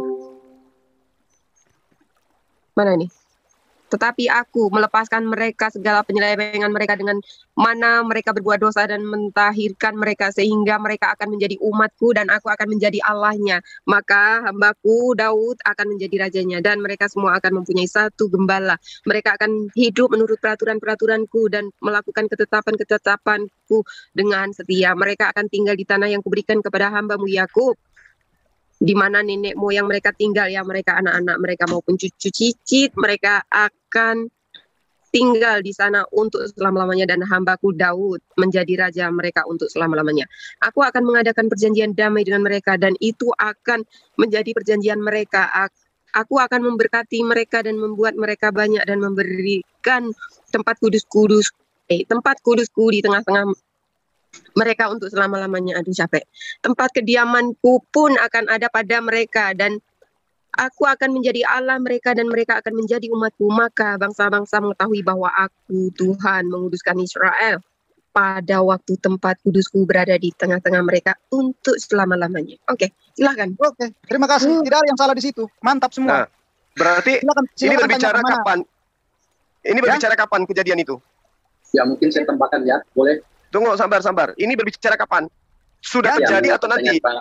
Israel baru. Itu merujuk kepada nanti. Nah, berarti nanti saya tambahkan, Pak. Israel baru yang kemudian dianggap sebagai hari penghakiman kebangkitan itu, jasad bangkit atau tidak? Dibangkitkan itu pada hari kebangkitannya memang dia dibangkitkan dengan tubuh. Tetapi pada saat pengangkatan untuk masuk ke dunia yang kekal ke dalam surga. Oke, udah. Jawab. Saya tambahkan, Pak Suma. Jadi jangan menganggap kalian akan hidup seperti malaikat. Ya, jasad kalian itulah yang akan dibangkitkan Jadi, semua nanti. Bang Juma harus ketahui di situ konteks itu. Makanya pahami Alkitab itu dengan benar. Justru saya yang minta Anda memahaminya. Anda sudah menjawab yang bangkit adalah jasad. Maka wajar Makanya saya kemudian Markus jelaskan dan sama Bang Matius Juma, mencatat pada saat di manusia dalam dibangkit- Matius 5, di dalam Markus 9, dia mengatakan lebih baik kamu masuk ke dalam kerajaan Tuhan dengan satu mata daripada dua matamu. Berarti memang nanti orang bangkit dengan jasadnya. Gitu. Itu perintah itu. Udah. Tinggalkan Lebih baik keyakinan itu. yang mengatakan manusia bangkit sama seperti malaikat. Manusia akan bangkit Saya dengan tambahkan jasadnya dulu, Pak. semua. Saya tambahkan saja terkait dengan hal itu. Ya, jadi Yehezkiel 37 konteks sejarahnya itu kan pada tahun 500-an ya. Sebelum Masehi itu kan Israel itu kan dikalahkan, baik kerajaan utara maupun selatan. Lalu mereka kan diangkut di pembuangan ya, di Babylon. Yehezkiel di tepi sungai Kebar, dia mendapatkan penglihatan itu. Nah, itu terkait dengan pengharapan Israel yang sudah putus ya. Ketika mereka tidak lagi di tanah Kanaan, ya, mereka tidak lagi di Yerusalem sebagai pusat peribadahannya, mereka kan putus harapan itu. Karena Yerusalem pun dihancurkan ya, baik Allah dihancurkan. Nah, sehingga mereka tidak punya harapan, jadi penglihatan itu melukiskan ketidakberdayaan mereka, putusnya harapan mereka, lalu ada pengharapan. Jadi di situ Allah menyatakan pengharapan bahwa mereka akan dibangkitkan dalam arti dikembalikan ke tanah air mereka. Jadi itu punya makna historis. Ya, jadi yang mati dibangkitkan semua gitu. Iya, kembali maksudnya begini. Berjalan ke Yerusalem gitu, Pak. Tidak demikian. Secara historis itu menunjukkan kebangkitan Israel kembali ya, akan dipulihkan sebagai satu bangsa yang bersatu kembali ya, utara dan selatan. Nah, sekarang kita lihat ini buat bercerita tentang kebangkitan, Pak. Iya. Iya benar, tetapi kita lihat itu dalam konteks historisnya. Jadi begitu. Ya. Nanti jadi saudara Jabat silakan sunat karena nanti jasad Anda akan dibangkitkan. Tidak ada surga bagi yang tidak sunat. Jadi makna teologi. Kalau sunat harus dari gitu. Untuk masalah kebangkitan, Bang, sudah saya katakan dari tadi, manusia itu memang awalnya itu akan dibangkitkan dengan tubuhnya. Tetapi pada saat dia pengangkatan ke surga, tubuhnya dia akan diubah menjadi tubuh kemuliaan, sama seperti Yesus. Itulah tubuh kekekalan itu. Iya, tubuh kemuliaan itu tubuh manusia sendiri yang dimuliakan, bukan berubah dimensi dia. Bukan.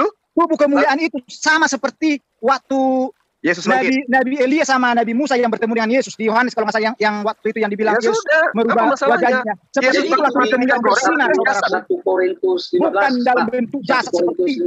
Loh, Anda dibacakan panjang lebar kok malah dibantah dalilnya gimana sih? 1 Korintus 15 ayat 1 sampai tulang bergerak, urat-urat disambung satu sama lain dibilangnya itu bukan jasad. Iya, Mas. Silakan Bu Ani, ada tanggapan?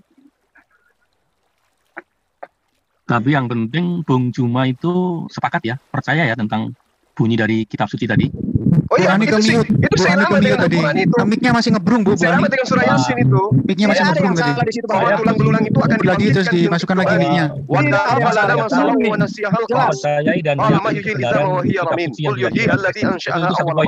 Itu sama dengan surah Yasin. Betul. Manusia akan dibangkitkan kembali. Tulang belulang yang hancur akan bangkit kembali untuk apa? Untuk dihakimi. Ya, silakan Bu Ani. Sebentar Bu Ani lagi ngasih kode ini. Manusia masuk. Sebentar Bu Ani lagi ngasih kode untuk bicara. Itu namanya. Ya Bu Ani. Aduh, nggak bisa didengarkan. Silakan Bu Ani. Dibuka mic-nya dulu. Kesempatan saya akan menjelaskan tadi karena ujung bisa membahas kebangkitan ya. Betul? Ya, lanjut. Jadi kita mau baca dulu untuk jawabannya, baca dulu karena antara Bang Juma dan siapa tadi Jabat itu kebangkitan itu memang ada. Tapi kebangkitan yang bagaimana, kepada siapa yang dibangkitkan dan bagaimana bentuk kita saat dibangkitkan itu coba kita pengertiannya ada di Wahyu 20 4 sampai 6. Jawabannya di situ. Kebangkitannya itu bagaimana sih? Tolong dibacakan. Atau saya bacakan.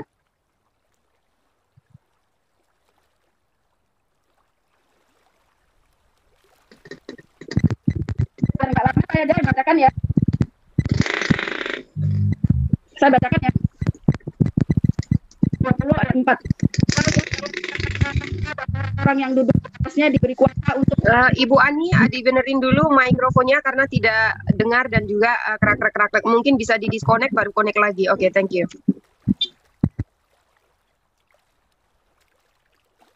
Trennya juga masih full. Sekarang Bang Juma, inilah yang dikatakan Ibu ini barusan. Wahyu 20 itu merujuk kepada Yeskiel 37 tadi. Nanti dulu. Itu kerajaan 1000 tahun. Sebelum diangkatnya masuk ke Yerusalem yang baru, ke dalam surga, bumi yang baru. Nanti dulu ya. Saya baca ulang. Saya udah jelas belum nih, Mbak Yosel? Lalu saya melihat tahta-tahta dan orang-orang yang duduk di atasnya diberi kuasa untuk mengadili. Ya, saya melihat darah orang-orang yang dibunuh karena kesaksian tentang Yesus dan berbicara tentang Allah. Mereka adalah orang-orang yang tidak menyembah binatang buas itu ataupun patungnya. Mereka juga tidak mau menerima tanda di dahi dan tangan mereka. Mereka hidup lagi dan menjadi raja bersama Kristus selama 1000 tahun. Inilah kebangkitan pertama. Ya, ada kebangkitan pertama dan kedua. Orang-orang yang mati lainnya tidak menerima kebangkitan 1000 tahun itu berakhir. Siapapun yang mengalami kebangkitan pertama itu bahagia dan mereka tidak akan mengalami kematian kedua, tapi akan menjadi imam-imam bagi Allah dan bagi Kristus serta memerintah sebagai raja bersama Kristus selama 1000 tahun. Jadi tentang kebangkitan, bahwa kebangkitan itu ada dua. Yang tadi kebangkitan pertama itu hanya orang-orang yang masuk surga, ya, yang masuk surga. Dan orang-orang yang sekarang ini sudah dalam keadaan meninggal, yang sudah di alam kubur, belum satu pun yang ada dibangkitkan. Jadi nanti ada kebangkitan. Dan itu Bapak YHWH memerintahkan Yesus yang diperintahkan untuk membangkitkan. Seperti waktu di bumi, Yesus membangkitkan Lazarus. Begitu cara membangkitkannya, langsung hidup kembali. Misalnya, contoh, saya usia segini meninggal. Ketika saya dibangkitkan akan seperti ini. Anak 17 tahun akan dibangkitkan seperti 17 tahun. Seperti itu pemahamannya dan Bible mengatakan seperti itu. Nah, tadi yang bangkit tadi adalah itu yang masuk surga. Sedangkan ini tidak diketahui tapi Marian saksi Yehova itu mengetahui ayat ini bahwa nanti orang-orang yang dibangkitkan yang tubuh seperti ini, seperti kata Bang Juma tadi. Bang Juma benar bahwa tubuh ini akan dibangkitkan seperti tubuh ini, darah lagi. Nah, ketika dibangkitkan nanti akan diadili, kan gitu. Menurut perbuatan kita. Kalau saya mengambil pinjam kata-kata sesuai dengan amal ibadah kita, seperti itu kan? Jadi kebangkitan kedua. Tadi yang pertama sudah jelas Wahyu 2:4-6. Mereka kebangkitan pertama. Lalu kenapa dibilang ada kebangkitan pertama? Nah, mereka itu yang dibangkitkan secara roh, diubah menjadi roh, itu kemuliaan. Yang kemuliaan itu juga akan dengan Yesus di kerajaan Allah di surga bersama Yesus. Sebenarnya ini adalah awal mulanya. Itu yang akan bersama-sama Yesus itu ke-12 suku Israel yang akan dimateraikan. Tetapi karena Yahudi, Israel itu menolak Yesus sebagai Mesias, bahkan percaya yang dibunuh, yang disalibkan, antek di tiang itu, dialah Mesias, mereka tidak percaya. Israel ini sudah ditolak. Bu Ani, bisa diperbaiki lagi mic-nya? Mikrofonnya ini kurang bagus ini. Jadi penyampaiannya terputus-putus dari Bu Ani. Jadi begitu Bang Juma, biar Bang Juma tahu. Jadi penggenapan Yeskiel 37 itu merujuk apa yang sudah dibacakan oleh Ibu tadi di masih ngobrol Bu Ani. Saya mute dulu, biar nggak mengganggu yang lainnya. Setelah itu, kalau mau bicara kasih kode aja. Tubuhnya akan diubahkan menjadi kemuliaan. Barulah masuk ke Yerusalem yang baru, bumi yang baru. Yang saya katakan kepada Anda itu kan manusia dibangkitkan lengkap jasadnya. Dan kalau Anda mengatakan bahwa nubuatan yang ada di Yeskiel itu tergenapi Wahyu 20, justru Anda harus berpikir di situ. Coba Anda lihat di dalam data nomor 3. Lalu melemparkannya ke dalam jurang maut dan menutup jurang maut itu dan mematerikannya di atasnya. Supaya ia jangan lagi menyesatkan bangsa-bangsa sebelum berakhir 1000 tahun. Kemudian dari barat itu ia akan dilepaskan sedikit waktu lamanya. Nah, coba Anda lihat di dalam nomor 4 itu apa yang diterangkan. dan mereka hidup kembali dan memerintah sebagai raja. Kok mereka? Emang berapa raja? Bersama-sama dengan Yesus untuk masa 1000 tahun. Berarti bukan cuma Yesus itu yang menjadi raja, tapi mereka. Ada berapa Tuhan Anda sebenarnya? Kalau Yesus yang adalah raja, dan di samping mereka juga ada raja-raja yang lain, udah. Gagal Trinitas. Masih banyak lagi Tuhan selain Yesus ternyata. Inilah bukti Unitarian itu betul. Monoteisme itu betul. Tauhid itu betul. Yesus sebagai raja. Mereka orang-orang yang diberi hidayah juga menjadi raja. Memerintah sebagai raja. Ini dalil. Itu sebanyak 12 suku Israel, Bang. Sebanyak 12 suku Israel. Nah, 12 suku Israel pemimpinnya 12 raja. Gimana tuh? Tuhan semua gitu? Yesus sebagai raja, mereka membantu seperti Yesus, seperti pokoknya presidennya lalu menteri-menterinya gitu loh, Bang, kalau manusia. Ya, jadi mereka kan turut memerintah, bukan berarti mereka itu menjadi raja. Teksnya itu tapi jelas. Yang tertulis di situ dan memerintah sebagai raja. Raja-raja itu pengertian raja itu kan kewenangan, kekuasaan, menjalankan pemerintahan. Jadi orang terlibat dalam pemerintahan bukan berarti dia menjadi presiden, kan Pak? Iya, di sini dikatakan mereka hidup kembali dan memerintah sebagai raja bersama-sama dengan Yesus. Iya. Iya. Jadi itu kan penguasaan ya, kekuasaan. Saya sendiri kan tidak percaya bahwa mereka akan duduk sebagai raja-raja kecil. Kan tidak demikian. Itu artinya kekuasaan. Jadi mereka bersama berkuasa, tetapi rajanya hanya satu. Seperti itu, Pak. Pak, kau lihat itu dulu cuma, saya skripku cuma, biar kau waras. Pengakuan Rabi Yahudi itu. Rabi Ishak Kanduri itu. Kalau itu adalah asumsi bapak-bapak bahwa mereka adalah menteri, mereka adalah pemerintahan. Tapi Yesus sendiri gimana dengan perkataannya di Matius 19 nomor 28? Itu mau dilemparkan dari Bible. Aku berkata kepadamu sesungguhnya pada waktu penciptaan kembali, apabila anak manusia bersemayam di atas tahta kemuliaannya, kamu yang telah mengikuti aku akan duduk juga di atas 12 tahta untuk menghakimi ke-12 suku Israel. Gimana tuh? Iya. Itu mau dibuang aja di Bible. Saya jelasin ya, Bang ya. Tidak ada yang salah di situ, Bang Juma. Tapi Bang Juma, mohon maaf, saya izin keluar dulu ya. Memang nggak ada yang salah. Kamu yang telah mengikuti aku dari akan duduk juga di atas 12 tahta. Maaf, saya izin keluar dulu ya. Silakan.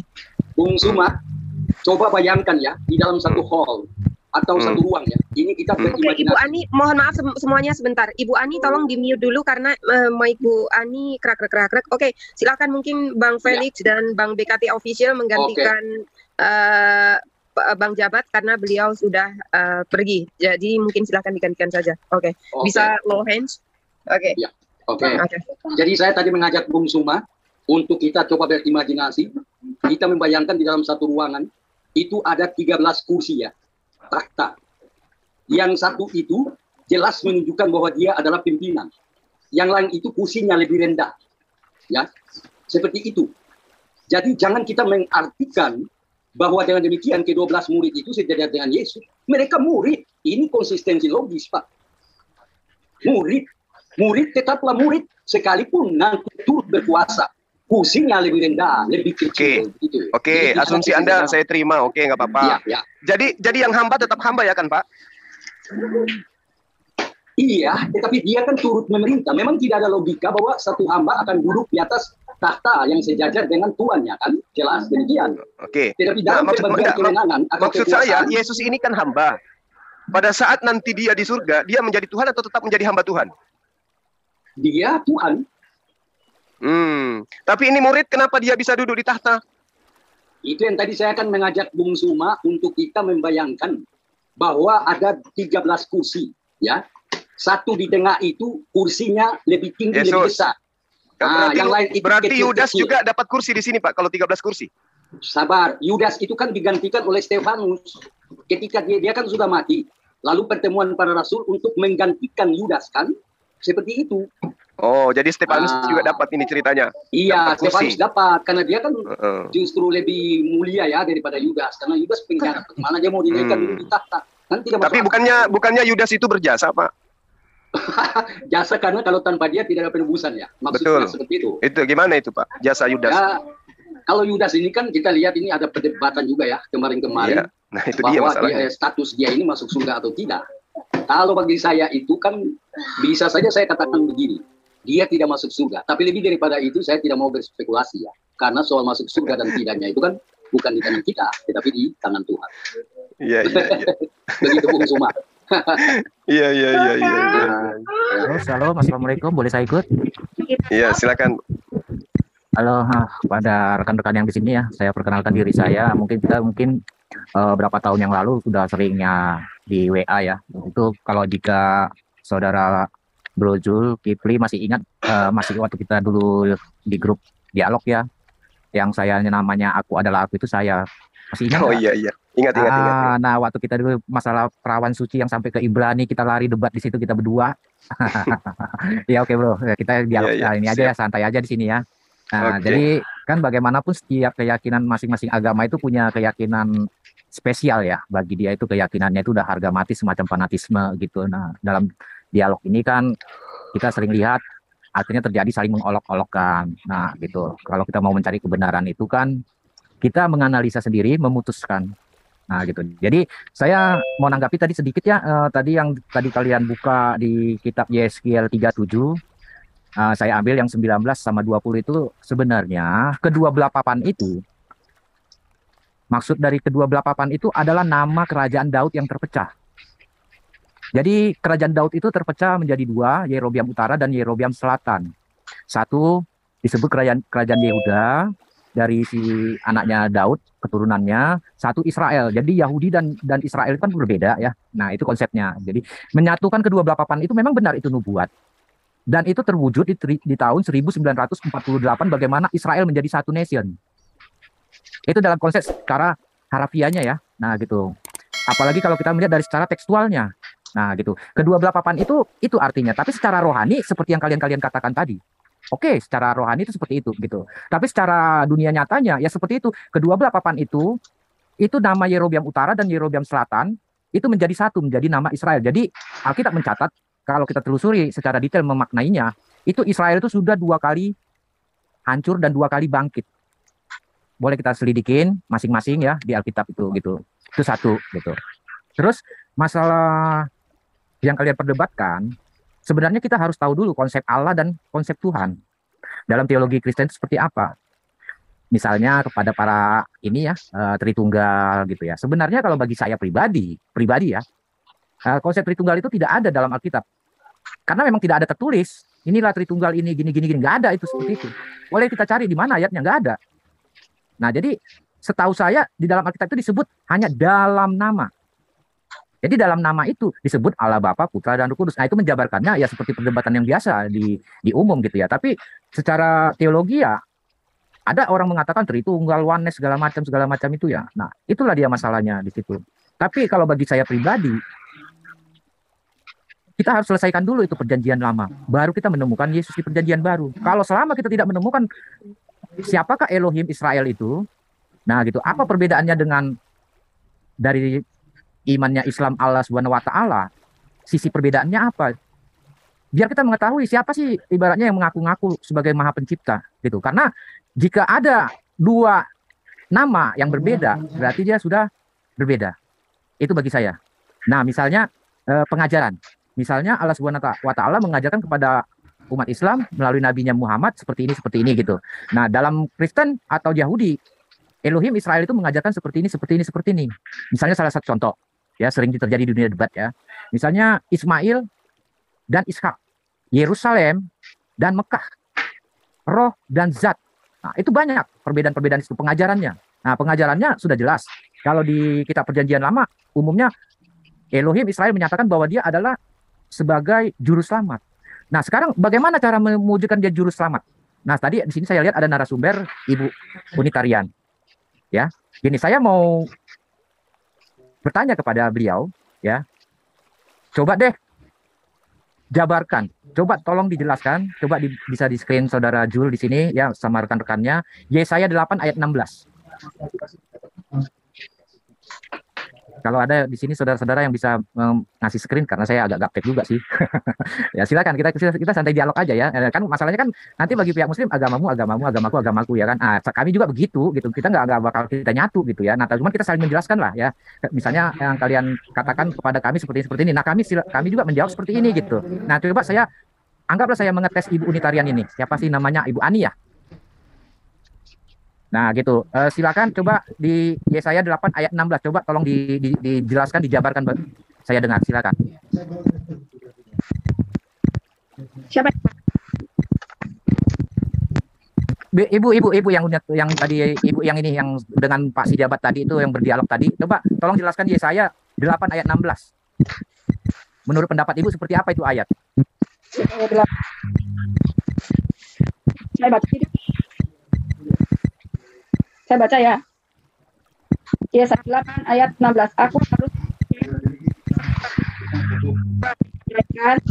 Maaf Bu Ani, nggak dengar sama sekali, keresek-keresek itu. Dibenerin dulu mic-nya. Mungkin dicabut dulu, dicolok lagi. Belum putih mungkin awak ini ya.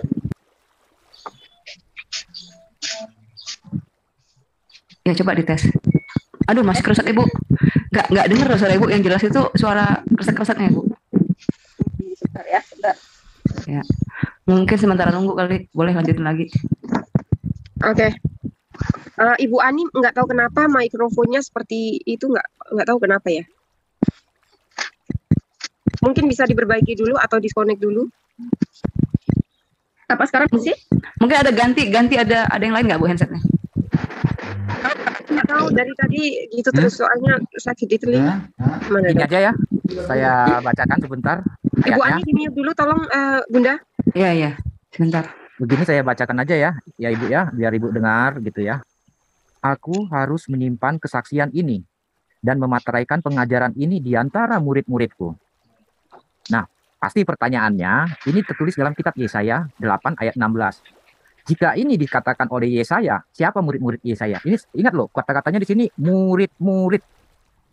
Gitu. Jadi harus bisa kita jelaskan siapa murid-murid ini. Terus memateraikan pengajaran ini. Pengajaran yang mana yang dimateraikan? Nah, itu harus kita jawab. Nah, aku harus menyimpan siapa aku ini di sini. Aku ini sudah jelas di ayat 11. Sebab beginilah firman Tuhan kepadaku ketika tangannya menguasai aku, berarti menguasai si Yesaya. Dan ketika ia memperingatkan aku, berarti memperingatkan Yesaya. Supaya jangan mengikut tingkah laku bangsa ini. Bangsa ini siapa? Israel. Menyimpan kesaksian. Karena memang Alkitab itu dari Perjanjian Lama, Perjanjian Baru itu menyatakan kesaksian bagaimana di saat Yesus dia menyatakan kesaksian ini dia sampaikan itu melalui Bapa Allah, ya. Oke. Nah, gitu. Dan giliran saya, Bang. Itu sebentar lagi, dikit lagi. Tapi dari Perjanjian Lama, Elohim selalu berkata, aku adalah aku mengutus aku kepadamu, sampai kepada banyak dalil-dalilnya, aku tetap dia. Nah, sekarang misalnya kita ambil di Yesaya berapa ya? Yesaya 46, aku tetap dia, itu penjabarannya beda-beda. Nah, silakan, Bro. Nah, jadi Anda harus cermat melihat, ini cerita. Yesaya 8 itu kan Yesaya memanggil saksi. Saksi ini adalah saksi yang dipercaya. Imam Uria dan juga Zakaria. Nah, lalu kemudian ketika Anda mencocokkan dengan murid-murid Yesus dan Yesus, itu nyambungnya kemana? Kesaksian Uria tidak pernah sampai kepada Lukas, Markus, dan seterusnya. Justru, kalau kita melihat di dalam Yesaya, di pasal-pasal berikutnya, contoh misalnya dalam pasal 29, di situ nyata bagi kita kok. Maka bagimu penglihatan dari semua itu seperti isi sebuah kitab yang termaterai. Apabila diberikan kepada orang yang tahu membaca dengan mengatakan, baiklah baca ini, maka ia akan membaca. Aku tidak dapat membaca. Dan ini tidak berlaku bagi orang-orang yang dikatakan kitab-kitab yang di kanon. Lukas melakukan penyelidikan. Nggak pernah dia diberikan sebuah kitab termaterai, silakan baca. Aku tidak bisa membaca. Nggak ada itu. Apalagi Paulus. Paulus ini orang pintar. Sementara data demi data menyajikan bahwa kitab termaterai, ya kalau Anda susun dari Yesaya 8 ini, maka itu akan justru merujuk kepada orang lain. Makanya dikatakan di dalam Kejadian 49, Kejadian 49 nomor 10 ya, atau nomor 27. Di situ jelas dikatakan bahwa tongkat kerajaan tidak akan berpindah sebelum yang berhak itu datang, yaitu dia yang menaklukkan bangsa-bangsa. Jadi tongkat ini akan diberikan kepada yang menaklukkan bangsa-bangsa. Dan awal mula daripada itu diawali dengan kitab termaterai yang tidak bisa dibaca. Namanya kitab termaterai artinya kitab yang kemudian nggak bisa ada sembarangan orang yang membacanya. Makanya di data Yesaya 29 nomor 11 itu tidak bisa kita pungkiri. Maka ketika diberikan kitab itu kepada orang yang tahu membaca, di dalam dalil selanjutnya, dan orang yang tidak tahu membaca, apa yang dikatakan? Aku tidak dapat membaca. Karena kitab itu termaterai. Nah sekarang, kalau dikatakan kitabnya Lukas itu termaterai, apanya yang termaterai? Orang bebas menerjemahkan ke dalam bahasa manapun, bahkan kitab itu sekarang tidak ada materinya lagi. Tapi bagaimana dengan Al-Quran? Ada enggak yang bisa mampu membaca tanpa mengkaji lebih dalam? Enggak ada. Itulah bukti kitab termaterai itu begitu.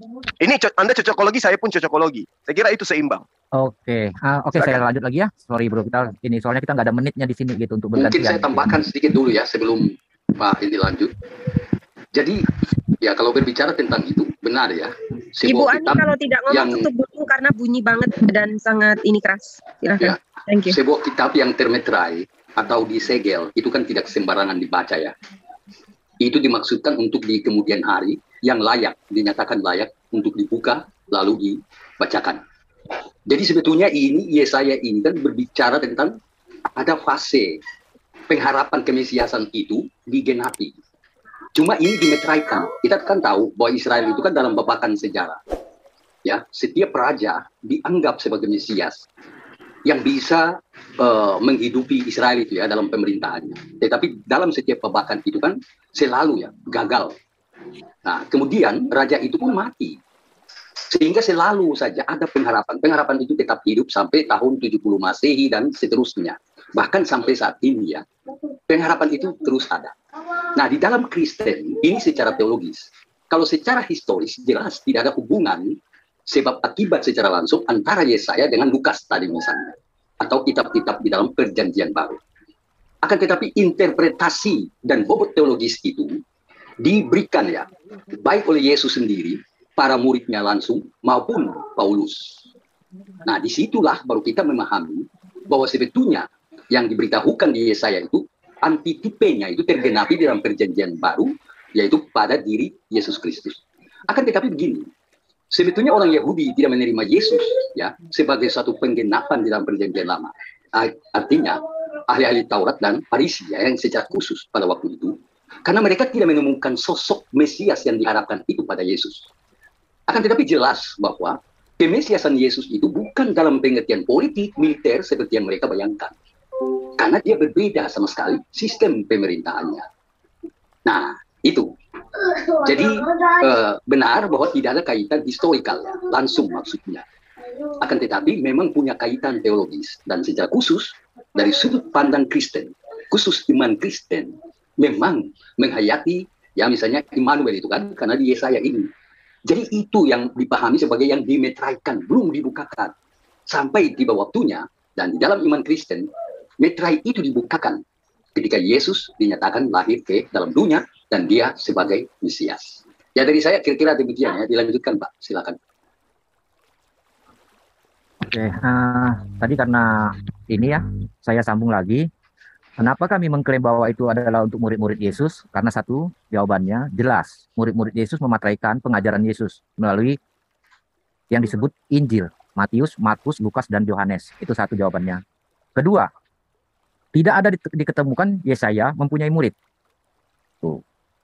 Nah, jadi sudah jelas ya. Nah, kalau tadi karena Saudara Jul melarikan ke Yesaya 29, oke, ayo kita buka Yesaya 29.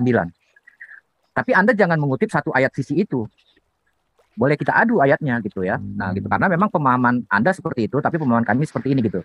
Kita ambil dari perikopnya. Disebut di atas itu bangsa yang buta, ya. Saya bacain. Tercengang-cenganglah penuh keheranan, biarlah matamu tertutup, buta semata-mata. Jadilah mabuk tetapi bukan karena mabuk anggur. Jadilah pusing tetapi bukan karena pusing arak. Saya menjabarkan ini mabuk agama. Nah, itu. Ayat 10. Sebab Tuhan telah membuat kamu tidur nyenyak. Matamu, yakni para nabi, telah dipejamkannya. Dan mukamu, yaitu para pelihat, telah ditudunginya.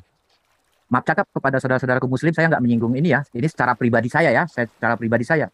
Ini nubuat untuk Muhammad benar. Saya akuin. Arti maksud di ayat 10 ini, artinya seperti ini. Zaman dulu, di Arab sana itu banyak cendekiawan sebelum pra-Islam. Ya. Yang ahli-ahli dari Arab sana banyak. Tapi zaman sekarang sudah nggak ada. Ahli-ahli, mau ahli apa aja lah kita bilang. Karena terbukti hadiah Nobel itu 90% diambil oleh orang-orang keturunan Yahudi. Nah gitu. Saya bacakan ayat 11-nya yang sebagai dalil dari Saudara Jul tadi. Maka bagimu penglihatan dari semua ini seperti isi sebuah kitab yang termaterai. Apabila itu diberikan kepada orang yang tahu membaca dengan mengatakan, baiklah baca ini. Maka ia akan menjawab, aku tidak dapat sebab kitab itu termaterai. Ya, kita tahu bareng-bareng. Di dalam Quran sama hadis-hadis kalian diakui bahwa Muhammad diserahkan Jibril untuk seperti ini katanya, baca, ikro. Aku nggak dapat membaca. Dan itu harus kalian yakinin memang benar ada seperti itu terjadi. Iya kan? Nah, oke. Nah, jadi saya klaim benar ini untuk Muhammad. Tapi jangan lupa di ayat berikutnya apa? Maka bagimu penglihatan semua itu seperti isi sebuah kitab yang termaterai. Jadi Anda tadi sudah mengklaim bahwa itu adalah termaterai kitab Anda itu, gitu ya. Nah, apabila itu diberikan kepada seseorang yang tahu membaca dengan mengatakan, baiklah, baca ini. Ini tuh ada tanda kutip, apabila diberikan kepada orang yang bisa membaca. Ya. Terus dia menjawabnya, aku tidak tahu membaca, padahal dia bisa tahu baca sebenarnya. Itu artinya maksudnya di sini. Gitu. Karena kitab itu termaterai katanya dia, ya. Oke. Jadi deal kita di sini sepakat bahwa ini emang ada hubungannya dengan Muhammad karena memang ada tertulis sama kalian seperti itu gitu ya, baik itu di hadis maupun di Al-Quran kalian. Ya pastinya saya nggak tahu karena saya nggak mau ikut campur ke pihak kalian ya, kitab kalian gitu. Nah, dan apabila di ayat 12-nya, dan apabila kitab itu diberikan kepada seseorang yang tidak dapat membaca dan mengatakan, baiklah baca ini, maka ia akan menjawab, aku tidak dapat membaca. Berarti 3 kali nggak bisa baca. Berarti ayat ini pas ya. Nah, oke, karena ini ayatnya banyak, saya tembak langsung aja ya. Ini saya tembak aja ke ayat 13. Dan Tuhan telah berfirman, oleh karena bangsa ini datang mendekat dengan mulutnya dan memuliakan aku dengan bibirnya, padahal hatinya menjauh daripadaku. Dan ibadahnya kepadaku hanyalah perintah manusia yang dihafalkan. Jadi sorry, jika saya mengklaim seperti ini, tafsir saya. Ya, ayat berikutnya ini tadi, bangsa Ismail, atau istilahnya Arab lah sebagai sumber dari agama Islam, ya itu kan itu. Nah, sebagai sumber Islam di situ, kalian menyatakan bahwa Elohim Israel itu adalah sama dengan Allah Subhanahu Wa Taala, sementara Elohim Israel tidak menyatakan namanya Elohim Israel. Nah, kalian menyatakan namanya Allah Subhanahu Wa Taala itu sebagai proper name, ya. Nah, jadi di sini sudah jelas ya, dikatakan dan ibadahnya kepadaku hanyalah perintah manusia yang dihafalkan. Kalian kan selalu mengklaim bahwa Al-Quran itu adanya murni karena dihafalkan zaman ke zaman. Nah, jadi kalian sendiri yang mengklaim ini terjawab di sini yang dihafalkan. Sementara perintah manusia yang dimaksud di sini kalian menganggap sunnah Rasul itu sebagai pedoman hidup kalian. Gitu. Jadi ini benar pas bagi saya ya. Nah, jadi tapi kita baca di ayat 15-nya, celakalah orang yang menyembunyikan dalam rancangannya terhadap Tuhan, yang pekerjaannya terjadi dalam gelap. Benar, kalian menerima pertama kali itu di dalam gua, ya. Sambil berkata, siapakah yang melihat kita dan siapakah yang mengenal kita, itu artinya luas tanda kutip. Itu klaim, ya. Klaim bagaimana mengklaim kalau kita bikin ajaran begini, siapa sih yang tahu kan begitu ya? Nah, seakan-akan seperti itu gitu ya. Di ayat 17-nya, betapa kamu memutarbalikkan segala sesuatu, apakah tanah liat dapat dianggap sama seperti tukang periuk? Memutarbalikkannya seperti ini. Kalian menyatakan beriman kepada nabi-nabi Israel seperti Musa, Daud, segala macam. Kalian menyatakan beriman. Saya tes kalian di kitab Yesaya ini kitabnya para nabi Israel, tapi kalian nggak percaya kitab ini. Salah satu contoh, ya, kitab Kejadian 1 ayat 26. Musa menuliskan bahwa Elohim Israel menciptakan manusia Adam segambar dan serupa. Kalian nggak percaya kan tulisan si Musa itu? Nah, silakan dilanjut karena kalian membuka ini 29 tadi. Silakan lanjut, Bro Jul. Oke, baik. Makasih banyak atas paparan saudara. Jadi ketika dikatakan Tuhan itu segambar serupa dengan manusia, semalam itu saya sudah menjelaskan bahwa penggambaran Tuhan terhadap manusia itu adalah penggambaran tentang dirinya. Kesempurnaan manusia diciptakan itu adalah penggambaran tentang dirinya. Ibarat kata Tuhan atau tukang kayu atau tukang bangunan membangun sebuah rumah di dalam menggambar sebuah bangunan di atas kertas, kemudian dia memanggil tukang-tukangnya mengatakan, mari kita membangun, membentuk, ya, menciptakan sebuah rumah yang serupa dengan gambar kita. Jadi gambar yang dimaksud adalah sketsa, agunan, desain yang ada di atas kertas yang ingin dibangun. Bukan berarti membangun rumah sesuai dengan wajah si tukang batu tadi. Itu yang pertama. Kedua, ketika kita lari kepada Yesaya 4:29, ya, Anda mengasumsikan dan mencocokologikan. Saya pun akan sama. Tapi endingnya nanti adalah ketika yang Anda uraikan tadi kitab materai itu larinya kepada murid-murid Yesus, sayang sekali kitabnya tidak termaterai. Diterjemahkan bebas dan bahkan original teksnya sudah nggak ada, nggak disertakan. Lalu kemudian yang terpenting adalah Yesus tidak pernah bertemu dengan penulis-penulis kitab Anda. Bahkan saya berani mengatakan pengarang, penulis kitab kanonik yang sudah dikanon itu bukan murid Yesus. Tapi orang yang di luar daripada murid Yesus yang kemudian melakukan penyelidikan, lalu menuliskan tentang apa yang mereka temukan dalam untaian penyelidikan tersebut. Kembali kepada Yesaya 29. Sebab Tuhan membuat kamu tidur nyenyak. Matamu, yakni para nabi, telah dipejamkan, dan mukamu, yaitu para penglihat, telah ditudunginya. Jadi apa yang terjadi terhadap pengajaran nabi-nabi Israel, ajarannya mereka itu hilang, lenyap, entah kemana. Ya, lalu kemudian dikatakan di data selanjutnya di nomor 11, maka bagimu penglihatan dari semua itu seperti isi sebuah kitab yang termaterai. Apabila itu diberikan kepada orang yang tahu membaca, maka dia akan mengatakan, baca ini, maka ia akan menjawab, aku tidak dapat membaca. Dan itu diulang sampai 3 kali. Kemudian saudara mengambil nomor 13. Dan Tuhan berfirman, oleh karena bangsa ini datang mendekat dengan mulutnya dan memuliakan aku dengan bibirnya, pada hatinya menjauh daripadaku, dan ibadahnya kepadaku hanyalah perintah manusia yang dihafalkan. Nah sekarang, kalau Anda melihat bagaimana Anda melakukan kegiatan-kegiatan di dalam prosesi ibadah Anda, itu adalah pernyataan-pernyataan yang Anda lakukan dengan hafalan. Hari Minggu ibadah, ini boleh, ini tidak boleh, ini yang dilakukan, ini yang tidak Anda lakukan. Lalu kemudian Anda memuji Tuhan. Tapi kemudian pernyataan-pernyataan Tuhan yang ada dalam kitabnya terdahulu itu ditinggalkan. Itu yang pertama, itu yang kedua. Terus kemudian di data nomor 14. Maka sebab itu sesungguhnya aku akan melakukan pula hal yang ajaib kepada bangsa ini. Keajaiban yang menakjubkan. Hikmat orang-orang yang diberi hikmat akan hilang, dan kearifan orang-orang yang arif akan bersembunyi. Maka karena itulah kemudian Yerusalem itu menjadi orang-orang yang gersang di sana. Orang yang tidak lagi memiliki cahaya di sana. Kearifan mereka hilang. Ya. Ilmu mereka, hikmat mereka itu nggak ada lagi. Yang ada cuma peperangan, penindasan, pembunuhan, dan seterusnya. Nggak ada lagi. Seperti masa Nabi Musa, ada Imam Lewi, dan seterusnya. Itu nggak ada lagi di sana. Hilang seketika. Kearifan itu dicabut oleh Allah. Hikmat mereka itu dicabut. Data nomor 15-nya, celaka orang yang menyembunyikan dalam rancangannya terhadap Tuhan. Yang pekerjaan-pekerjaan terjadi dalam gelap sambil berkata, siapakah yang melihat kita dan siapakah yang mengenal kita. Inilah yang terjadi. Rancangan Tuhan yang akan mendatangkan sosok Nabi yang sama seperti Musa, itu disembunyikan oleh mereka. Mereka membentuk sebuah pengajaran. Siapakah yang melihat kita dan siapakah yang mengenal kita. Oleh karena itulah kemudian muncul ajaran kalian. Dari hasil apa? Dari hasil rancangan mereka untuk membentuk sebuah pengajaran baru. Yang di luar daripada pengajaran para nabi. Mereka melakukan ini secara gelap-gelap. Bukan karena pengajaran para nabi. Musa nggak tahu perjanjian lama, Musa nggak tahu perjanjian baru, Yesus nggak tahu kitab Torah, apa perjanjian lamanya Kristen, Yesus juga tidak tahu apa itu perjanjian barunya Kristen. Yesus nggak tahu. Nggak ada sama sekali ya legitimasi dari Yesus terhadap kitab Anda. Itu adalah sesuatu yang dibuat-buat. Kemudian nomor 15-nya, betapa kamu memutarbalikkan segala sesuatu. Apakah tanah liat dapat dianggap sama seperti tukang periuk? Nah ini kena. Apakah Tuhan yang menciptakan Yesus bisa menjadi Yesus itu menjadi Tuhan?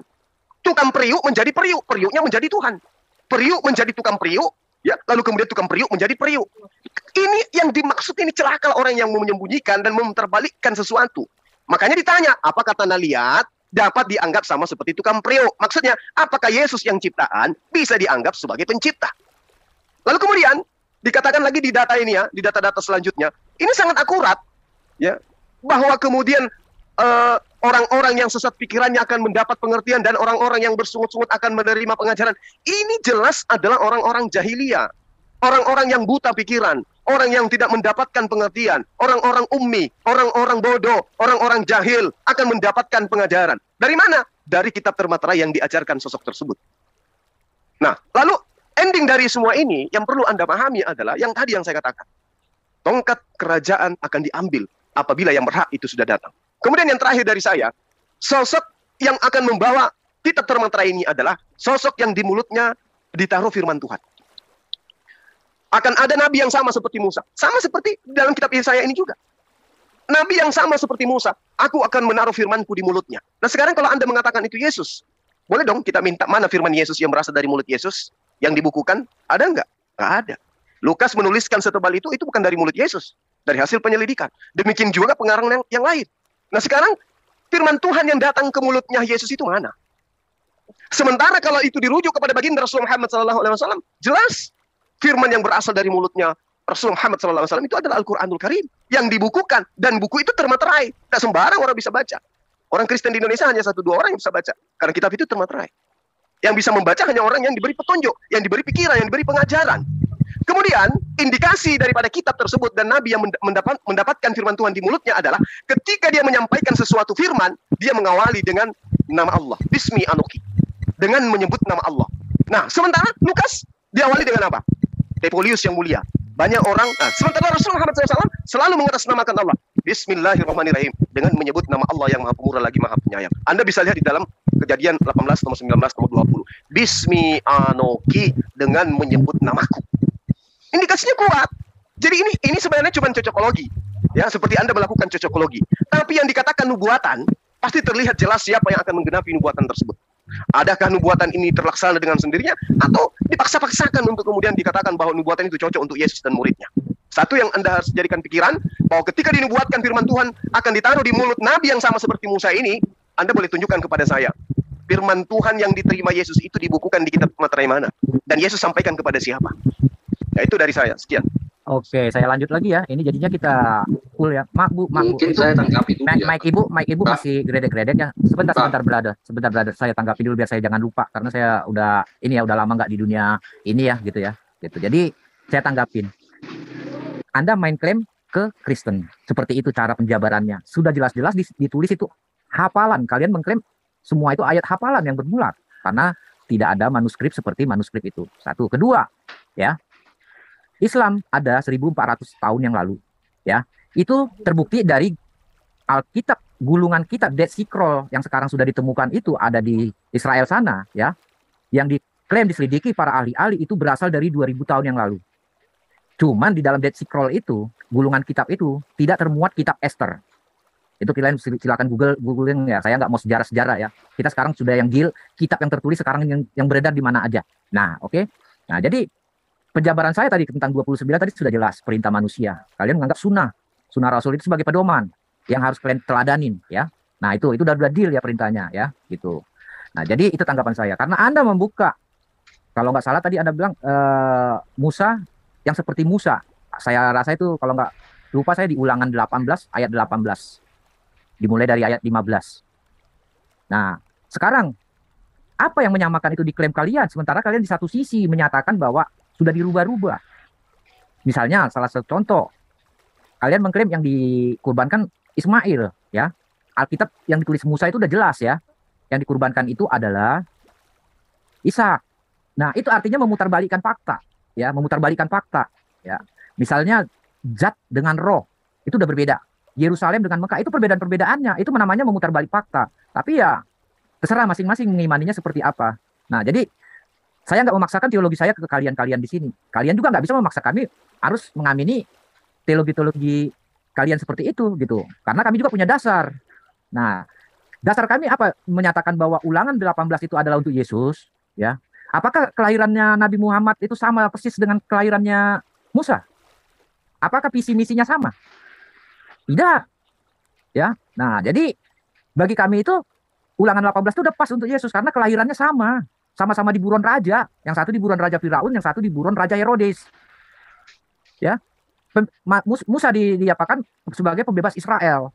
Tapi Yesus sebagai pembebas seluruh bangsa. Nah, itu klaim kita ya. Nah, masing-masing aja. Nah, silakan tadi yang saudara yang tadi mau melanjut, silakan. Iya, saya lanjutkan ya, saya tambahkan. Jadi yang pertama mengenai proses penulisan itu ya. Alkitab secara khusus Perjanjian Baru, itu Bung Zuma kan katakan bahwa Yesus tidak tahu. Apakah tidak tahu dalam arti tidak mau tahu? Ataukah tidak tahu dalam arti harfiah bahwa dia sama sekali tidak tahu? Itu yang pertama. Dan bagi saya, ya kembali kepada iman saya, dia adalah Tuhan, pasti dia tahu dalam arti kedua-duanya. Itu yang pertama.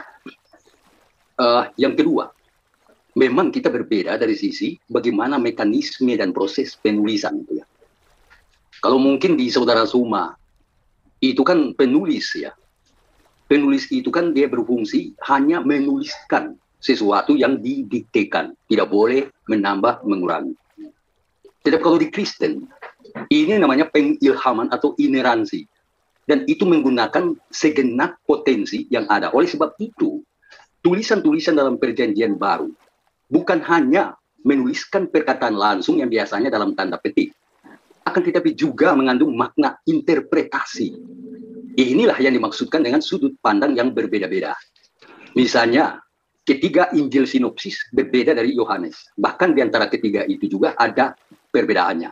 Ini namanya sudut pandang.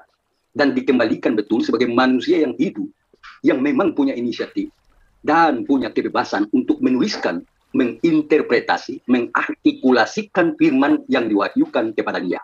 Jadi beda ya, dalam hal penulis dan tata cara penulisan. Hal yang berikut, ini kan jelas-jelas tidak ada kaitan historis antara Alkitab dan Al-Quran. Kaitan historis, apapun itu yang dikatakan, bahwa Torah yang mungkin diselewengkan, dipalsukan, ditiadakan, Zabur dan Injil juga sama, tidak ada sama sekali bukti keberadaan itu ya. Ketiga itu, kalau yang dimaksudkan bahwa itu telah tiada. Akan tetapi kita lihat bahwa Torah itu sampai sekarang tetap ada. Dan kita tahu berinti pada ke-10 hukum atau ke-10 firman. Maka dijabarkan ya lebih jauh dalam kelima kitab Musa. Lalu kita kenal ada hukum-hukum baik tertulis maupun lisan. Jadi itu dia terpelihara. Dia terpelihara. Nah dalam konteks ini saya katakan tidak ada kaitan historis. Dilihat dari sisi materinya. Ya, kitab-kitab suci itu perbandingannya ya. Dari sisi materinya maupun dari sisi tradisi kenabian. Saya pernah bertanya kepada seorang rabi, ya, apakah ya dalam kaitan dengan baginda Muhammad. Dan beliau mengatakan bahwa dilihat dari sisi tradisi kenabian Israel ya. Karena kenabian ini kan kita tahu sangat melekat dengan tradisi Yudaism, Israel, Yahudi, ya, bahwa tidak ada kaitan. Itulah sebabnya dari sisi itu kenabian itu sendiri maupun kitab suci tidak ada, kecuali ya Bung Suma kita bisa lepas dulu soal dogma ataupun akidah, lalu kita meletakkan kedua kitab ini dan kita kaji dari sisi historical murni dan sosiologi agama secara murni. Oke, dengan demikian saya pikir kita tidak perlu beradu sah atau tidak, tetapi dibolehkan untuk kita saling ya membaca, menafsirkan atau menginterpretasi atau membangun konsep teologis ya.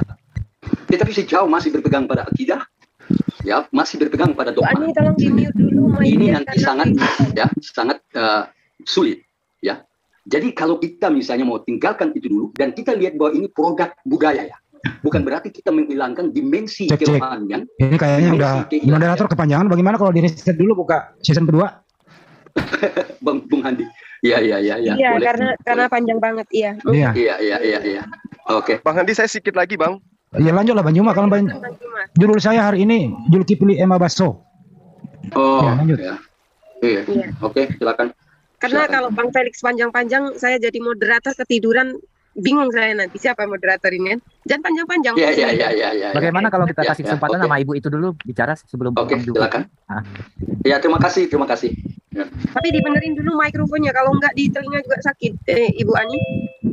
Iya, karena keruk itu kita sulit dengar. Iya, dan mungkin menjelaskannya pun kurang paham karena apa, mikrofonnya dari so maybe you disconnect first.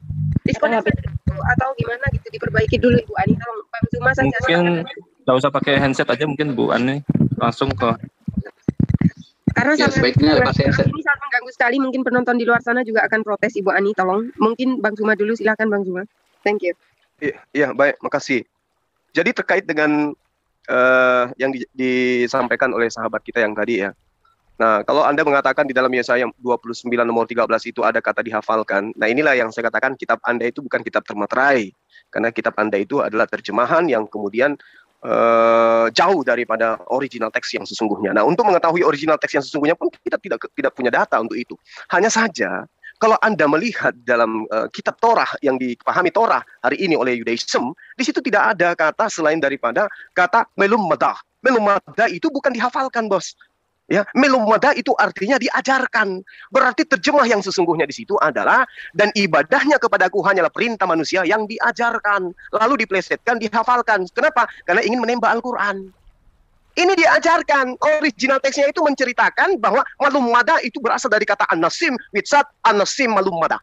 Merujuk kepada pengajaran-pengajaran yang inti sumbernya adalah manusia. Diajarkan kemudian. Nah sekarang kalau kita berbicara mengenai kitab Anda, dari mana Lukas mendapatkan pengajaran ini? Dari mana Paulus mendapatkan pengajaran ini? Itu yang Anda harus pahami. Kemudian sahabat kita yang kedua, yang Anda mengatakan bahwa kitab Anda dengan segala TTB yang Anda paparkan. Kitab Anda sendiri menorehkan dengan tinta emas. Di dalam MKB 1, kitab-kitab Taurat yang ditemukan, disobek-sobek dan dibakar habis. Lalu kemudian di PKB 1 nomor 57 dikatakan, dan jika pada seseorang terdapat kitab perjanjian, atau jika seseorang terpaut pada hukum Torah, maka orang itu dibunuh. Orang itu dihukum mati. Jadi bagaimana mungkin kemudian kalian yang hidup di zaman sekarang bisa memiliki dan bisa mengatakan kalian punya kitab Torah, kalian punya kitab yang kemudian absolut kebenarannya berasal daripada para nabi. Sementara di kitab Anda diceritakan kitab-kitab Torah yang ditemukan disobek-sobek dan dibakar habis. Itu data dari kitab kalian. Bukan eksternal, tapi internal di dalam kitab teman-teman Kristen sendiri. Lalu kemudian terkait dengan pengajaran yang didatangkan oleh Tuhan, Yotepave, kepada umatnya Bani Israel, itu bukan kepada kaum yang taat. Bahkan Musa mengatakan, sedangkan aku masih ada di tengah-tengah kalian, kalian sudah memperlihatkan ketegar tengkukmu terhadap Tuhan. Apalagi ketika nanti aku tidak ada. Nah, sekarang di dalam kitab yang masih tertera di dalam pengajaran teman-teman Kristen, Ulangan 4 nomor 2, ada perintah Tuhan. Jangan kau menambahi apa yang kuperintahkan kepadamu, jangan kau mengurangi, demikianlah kamu berpegang pada perintah Tuhan. Ini kenapa Tuhan mengatakan jangan kau menambahi, jangan kau mengurangi? Karena adanya indikasi penambahan dan pengurangan.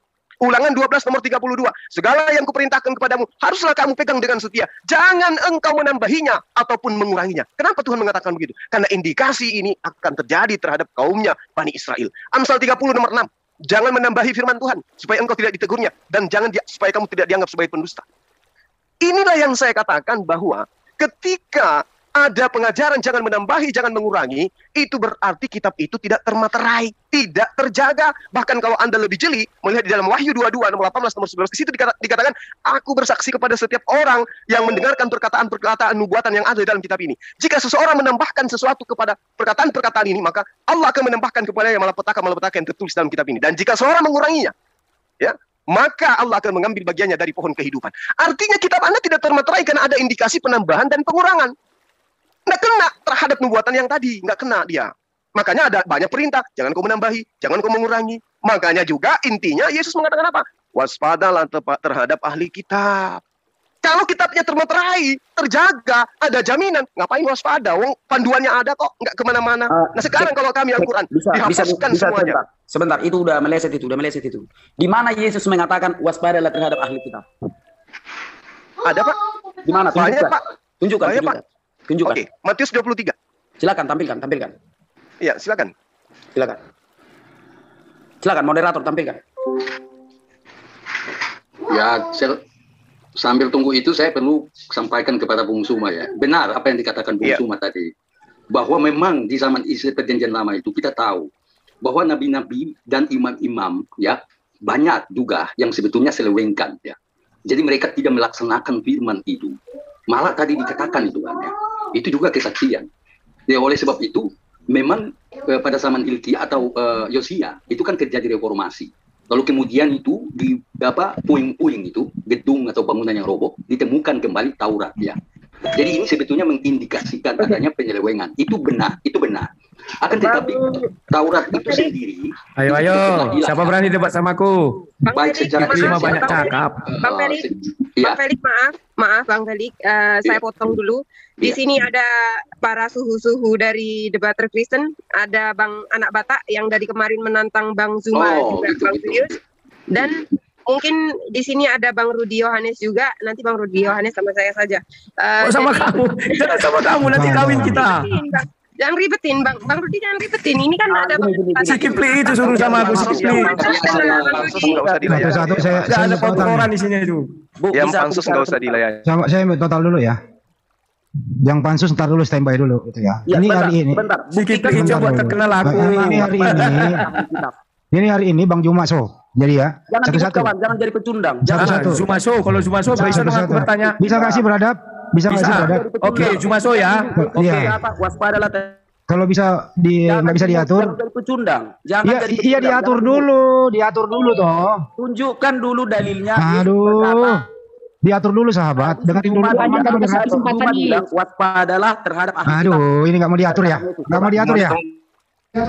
Dan Mas Edi, kalau nggak mau diatur, kami persilakan untuk keluar dari sini. Kalau mau tertib, silakan stay di sini. Di sini ada moderator yang akan mengatur aliran daripada diskusi di sini. Hormati di sini ada Mbak Yosel sebagai moderator, di pick up oleh Handi Selebes. Jadi jangan tumpuk-tumpuk suaranya, agar kita bisa mengedukasi saudara kita yang ada di luar. Oke, untuk selanjutnya silakan Mbak Yosel diatur jalurnya, dibuka mic-nya. Oke, tadi ada Bang Anak Batak ya. Bang Anak Batak sudah masuk, mungkin bisa ini? Keluar lagi ya? Saya dong Mbak Yosel, dari tadi belum. Oke, sabar Ibu Ani ya, karena di sini akan panjang nanti, karena di sini ada anak Batak yang selalu menantang-nantang Bang Zuma. Iya, nanti dibuatkan sesi setelah ini, Dek. Kita tuntaskan dulu materi ini yang sudah berjam-jam. Jadi saudara kita minta Kipli, berani kau sama aku Kipli, banyak kali cakap kau. Yang pansus nggak usah dilayani. Tahu yang pansus sama aku Kipli. Rudi lagi nggak mau ditertibkan, akan saya kick dari sini. Jangan sampai gue keluarin kata-kata gak pantas ya kau Rudi ya. Ya, itu kan Kau Kipli itu gak pantas diskusi. Ya, Kipli Taremop aja, yang pansus Taremop. Pansus. Dokter aja saya Rudi Yohanes ini dibawa ke gua. Kau itu orang enggak. Udah, saya remove. Tapi izinkan saya bicara. Ini Rudi Yohanes ini gak ada ilmunya. Baik-baik dia nggak tahu. Disebut suruh menyebut nama Tuhannya nggak tahu. Apa yang kau mau diskusikan di sini gitu loh. Nggak level kau sama Bang Yuma. Bang Yuma bisa membaca Al-Quran dengan baik. Bisa mengerti hadis dengan baik. Kau satu saja. Di Bible kamu nggak bisa membacanya dengan baik. Cuma terjemahan. Mau melawan Bang Yuma. Baikkan bumi dan langit. Nggak usah panik kebotolan di sini. Mbak Yosel diambil alih. Silakan. Terima kasih. Sabar dong. Setelah sesi ini diselesaikan. Aku aja dulu sebentar Bu. Di sini kan banyak orang Kristen. Aku aja dulu. Saya paham, Abang anak Batak. Tunggu, anak Batak jangan kemana-mana. Habis ini. Anak Batak, sabar sebentar. Tahan ilmu Anda, tahan. Khusus untuk Bang Zuma. Saya dulu. Akan saya aktifkan yang bisa bicara hanya yang ditunjuk dan sistem hand raise. Ya, sistem hand raise itu yang bisa berbicara. Mbak Yosel hand raise dulu. Saya kasih status CEO host Mbak Yosel. Biar kita tertibkan. Kita nggak mau jadi tempat untuk ngoceh-ngoceh nggak karu-karuan. Silakan yang mau minta CEO host Mas Yuma hand raise dulu. Ntar sang pengembara, ntar ya saya tertibkan dulu biar nggak saling pecotot omongannya. Mana nih sang pengembara ini? Aduh. Bentar ya teman-teman. Ini partisipannya di sini banyak, harus ditertibkan. Oke. Silakan dibuka sendiri-sendiri yang ada hand raise-nya itu. Bu Ani. Bentar ya, Bu Ani akan saya bikin CEO host. Anak Batak, bentar. Silakan Mbak Yosel. Sahabat yang terkasih di dalam nama Tuhan Yesus, kita bersama-sama telah menyaksikan keberlangsungan diskusi atau debat antara para apologet Kristen bersama dengan Ustadz Zuma dan kawan-kawannya. Dan kita bisa melihat bagaimana para apologet Kristen sangat luar biasa dipakai Tuhan dengan hikmat yang berasal daripada Tuhan, sehingga mereka bisa membantah serta mematahkan setiap data dan juga argumentasi yang dibawakan oleh Ustadz Zuma bersama dengan kawan-kawannya. Karena lagi-lagi Ustadz Zuma ini selalu berkuar-kuar tentang ayat Alkitab yang dia gunakan, dia tafsirkan sesuai dengan pemikiran sendiri untuk menyerang iman kekristenan, di mana dia sendiri banyak menyanggah, bahkan melontarkan suatu tuduhan bahwa Yesus bukanlah Tuhan, Yesus hanya seorang manusia biasa, dan bla bla bla. Banyaklah yang dia katakan tentang Yesus Kristus seperti itu. Akan tetapi kita bisa melihat bagaimana para apologet Kristen pada akhirnya bisa membungkam Ustadz Zuma dengan data-data yang valid yang bisa dibuktikan kebenarannya, sehingga hal itu membuat Ustadz semua pada akhirnya kesurupan menghujat. Karena kalau kita melihat Ustadz Zuma ini ketika dia sudah merasa sedang terpojok dan sudah tidak tahu apa-apa, dia akan melakukan banyak cara untuk menyerang teman lawan debatnya supaya dia ini berpikir supaya dia merasa bahwa dia yang sedang memimpin perjalanannya debat seperti itu. Tetapi hal itu tidak berlaku untuk para apologet Kristen ketika mereka bisa dengan baik mematahkan setiap data bodong yang dibawakan oleh Ustadz Zuma. Karena apa? Karena setiap data yang dibawakan Ustadz Zuma itu semuanya itu berasal dari sumber-sumber yang menurut iman kekristenan itu sesat dan tidak dipercayai seperti itu. Apalagi ketika Ustadz Zuma membawakan satu ayat Alkitab yang dia comot dan dia gunakan hal itu untuk menyerang iman kekristenan, semuanya itu berdasarkan dengan sumber data dan juga tafsiran dia yang saya sendiri melihat bahwa dia tidak mengerti dan dia dan juga tidak memahami akan hal itu. Apalagi berbicara tentang kalau kita mendengar apa yang disampaikan oleh Ustadz Zuma tentang bahwa Yesus itu bukan Tuhan, dia seorang utusan seperti itu. Dia mengutip dari Yohanes, ya, dari Injil Yohanes, tetapi Ustadz Zuma dia hanya mengambil satu ayat dan dia tafsirkan dengan menggunakan buku-buku tafsiran yang itu tidak sesuai dengan apa yang dituliskan atau dituliskan di dalam ayat Alkitab itu sendiri. Karena kalau kita melihat apa yang disampaikan oleh para apologet Kristen, semuanya itu sebenarnya tidak perlu lagi dibantah atau tidak perlu lagi itu disanggah oleh Ustadz Suma, karena yang sesungguhnya atau yang benar bagaimana ketika para apologet Kristen itu membawakan setiap data yang berdasarkan sumber-sumber yang benar, sumber-sumber yang berkaitan dengan ayat Alkitab dan tafsiran-tafsiran yang bisa membuktikan atau bisa kita mengerti dan mengetahui arti, maksud dan tujuan dari penulisan ayat tersebut. Ya, begitulah. Tetapi kita hanya bisa berdoa supaya Ustadz Suma bersama dengan kawan-kawannya, mereka ketika mereka mempelajari membaca Alkitab, mereka mencari kesalahan supaya mereka dipertemukan dengan kebenaran itu sendiri, dan mereka bisa melihat bahwa kebenaran dan keselamatan yang sejati hanya ditemukan di dalam nama Tuhan Yesus. Dan kita berdoa untuk teman-teman para apologet Kristen dimanapun mereka berada, supaya mereka terus dipakai Tuhan untuk menjadi garam, terang, berkat bagi setiap orang yang belum mengenal akan Yesus Kristus, seperti itu. Oke teman-teman, sekian video saya di hari ini. Semoga video ini boleh mencerdaskan kita semua supaya kita juga memiliki pemahaman yang baik tentang iman kekristenan. Sekian video saya di hari ini, sampai berjumpa di video saya yang selanjutnya. Tuhan Yesus memberkati.